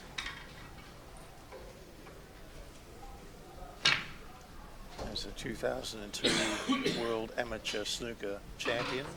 He was an absolutely magical billiard player also, Steve Mifsud. And a very lovely and unassuming guy as well, I would have to say. Let me tell you, I've known Steve Mifsud's family for about 30 years now, from when Steve was young, and James Mifsud.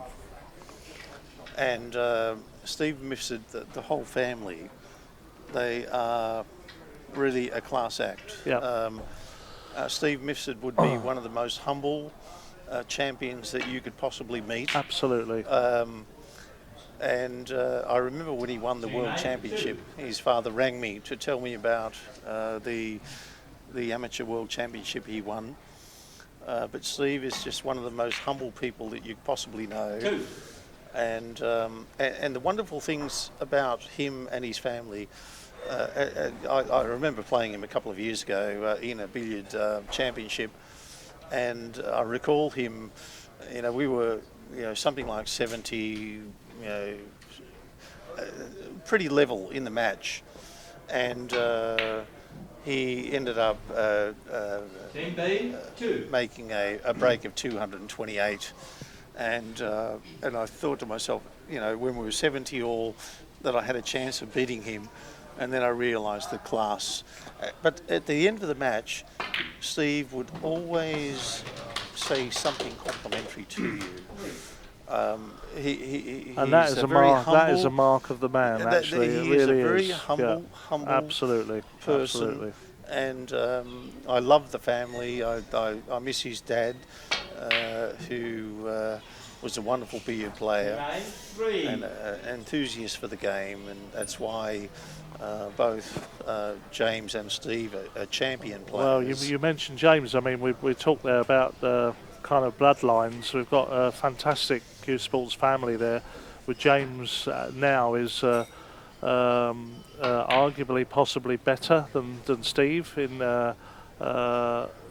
in Australian terms, snooker-wise. I think he's got the edge on Steve a little bit now on national level, has he? I'm not actually sure. I think they're both equally capable of beating each other. Yeah. James Mifsud, I've had the misfortune of actually coming up against him in a Victorian Championship, and James has the record of a 146 break against me, sadly. I'm delighted that he got the break. I remember other great champions standing around him, Stan Gorski, players on other tables. There's a Victorian Championship going back a few years now. but James Mifsud, it was a majestic break. And not quite Ronnie-esque, though, I wouldn't suggest, with that 146 that we all remember. No, but it was equally as majestic in terms of the break. And I do recall a great. He got down to the colour balls and majestic yellow ball to do a 146, and that's still a record. But James, I think, is a beautiful cueist, but I think Steve has the record for more championships than any other player in Australia. Oh, he does indeed. He's the most decorated player in Australia. Absolutely right. And but I reiterate the point that he's just a champion person, which is much more important. He's just a wonderful person, which is a testament to his father as to how he brought him up. Sure. Well, we approach 2.5 minutes remaining now. We've got Bobby McGlass looking on here, who is a 5-time Victorian champion, and he's a non-Nigerian. He's in his 90s. How old are you now, Bob? 90. He's a wonderful person, Bob. Yes, you're a wonderful person. I love seeing you every time. Bob drives from Geelong and comes down, and he's a wonderful supporter of the game. Wow, very good. Just a wonderful human being. Thanks for Very coming good. down, Bob. When I get a bit of practice, I'll practice for 10 years and I'll make a comeback. I hope you do, Bob. And you know what? I think you'll probably give them a bit of a run for their money too, Bob.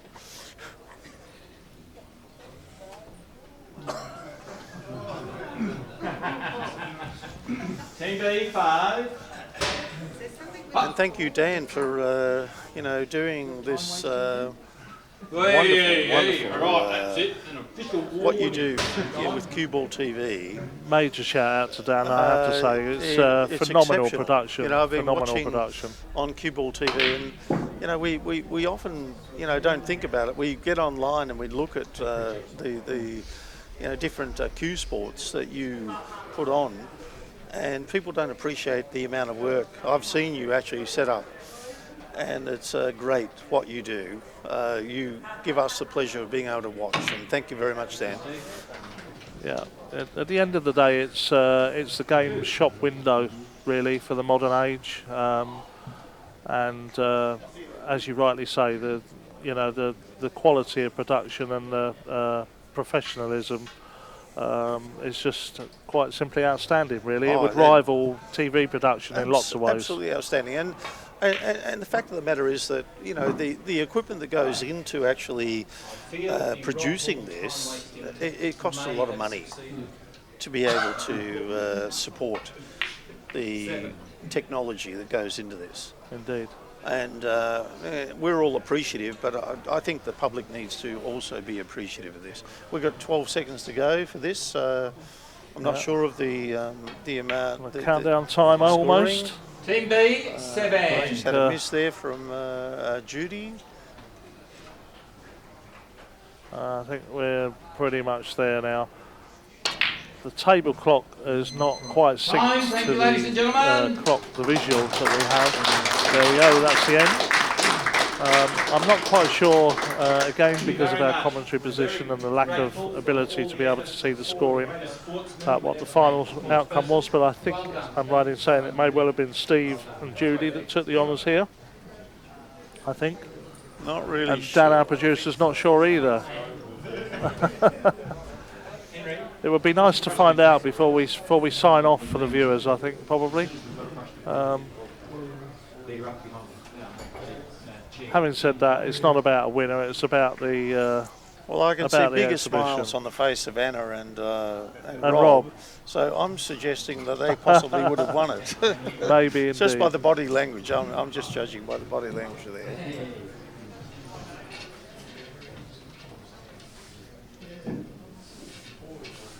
Right, well, I'm going to sign off in commentary now. Yep, thank you. And we'll get ready for the resumption of the...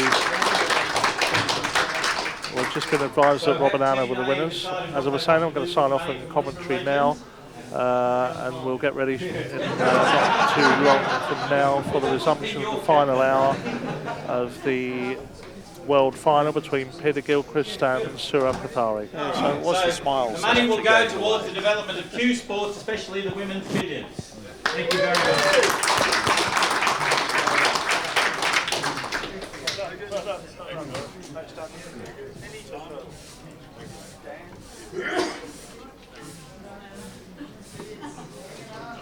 Thank you very much, ladies and gentlemen. These 4 players will pack up their gear and move out of here. We'll get ourselves in position for the last hour of the most intriguing final in the history of the World Billiards Championship.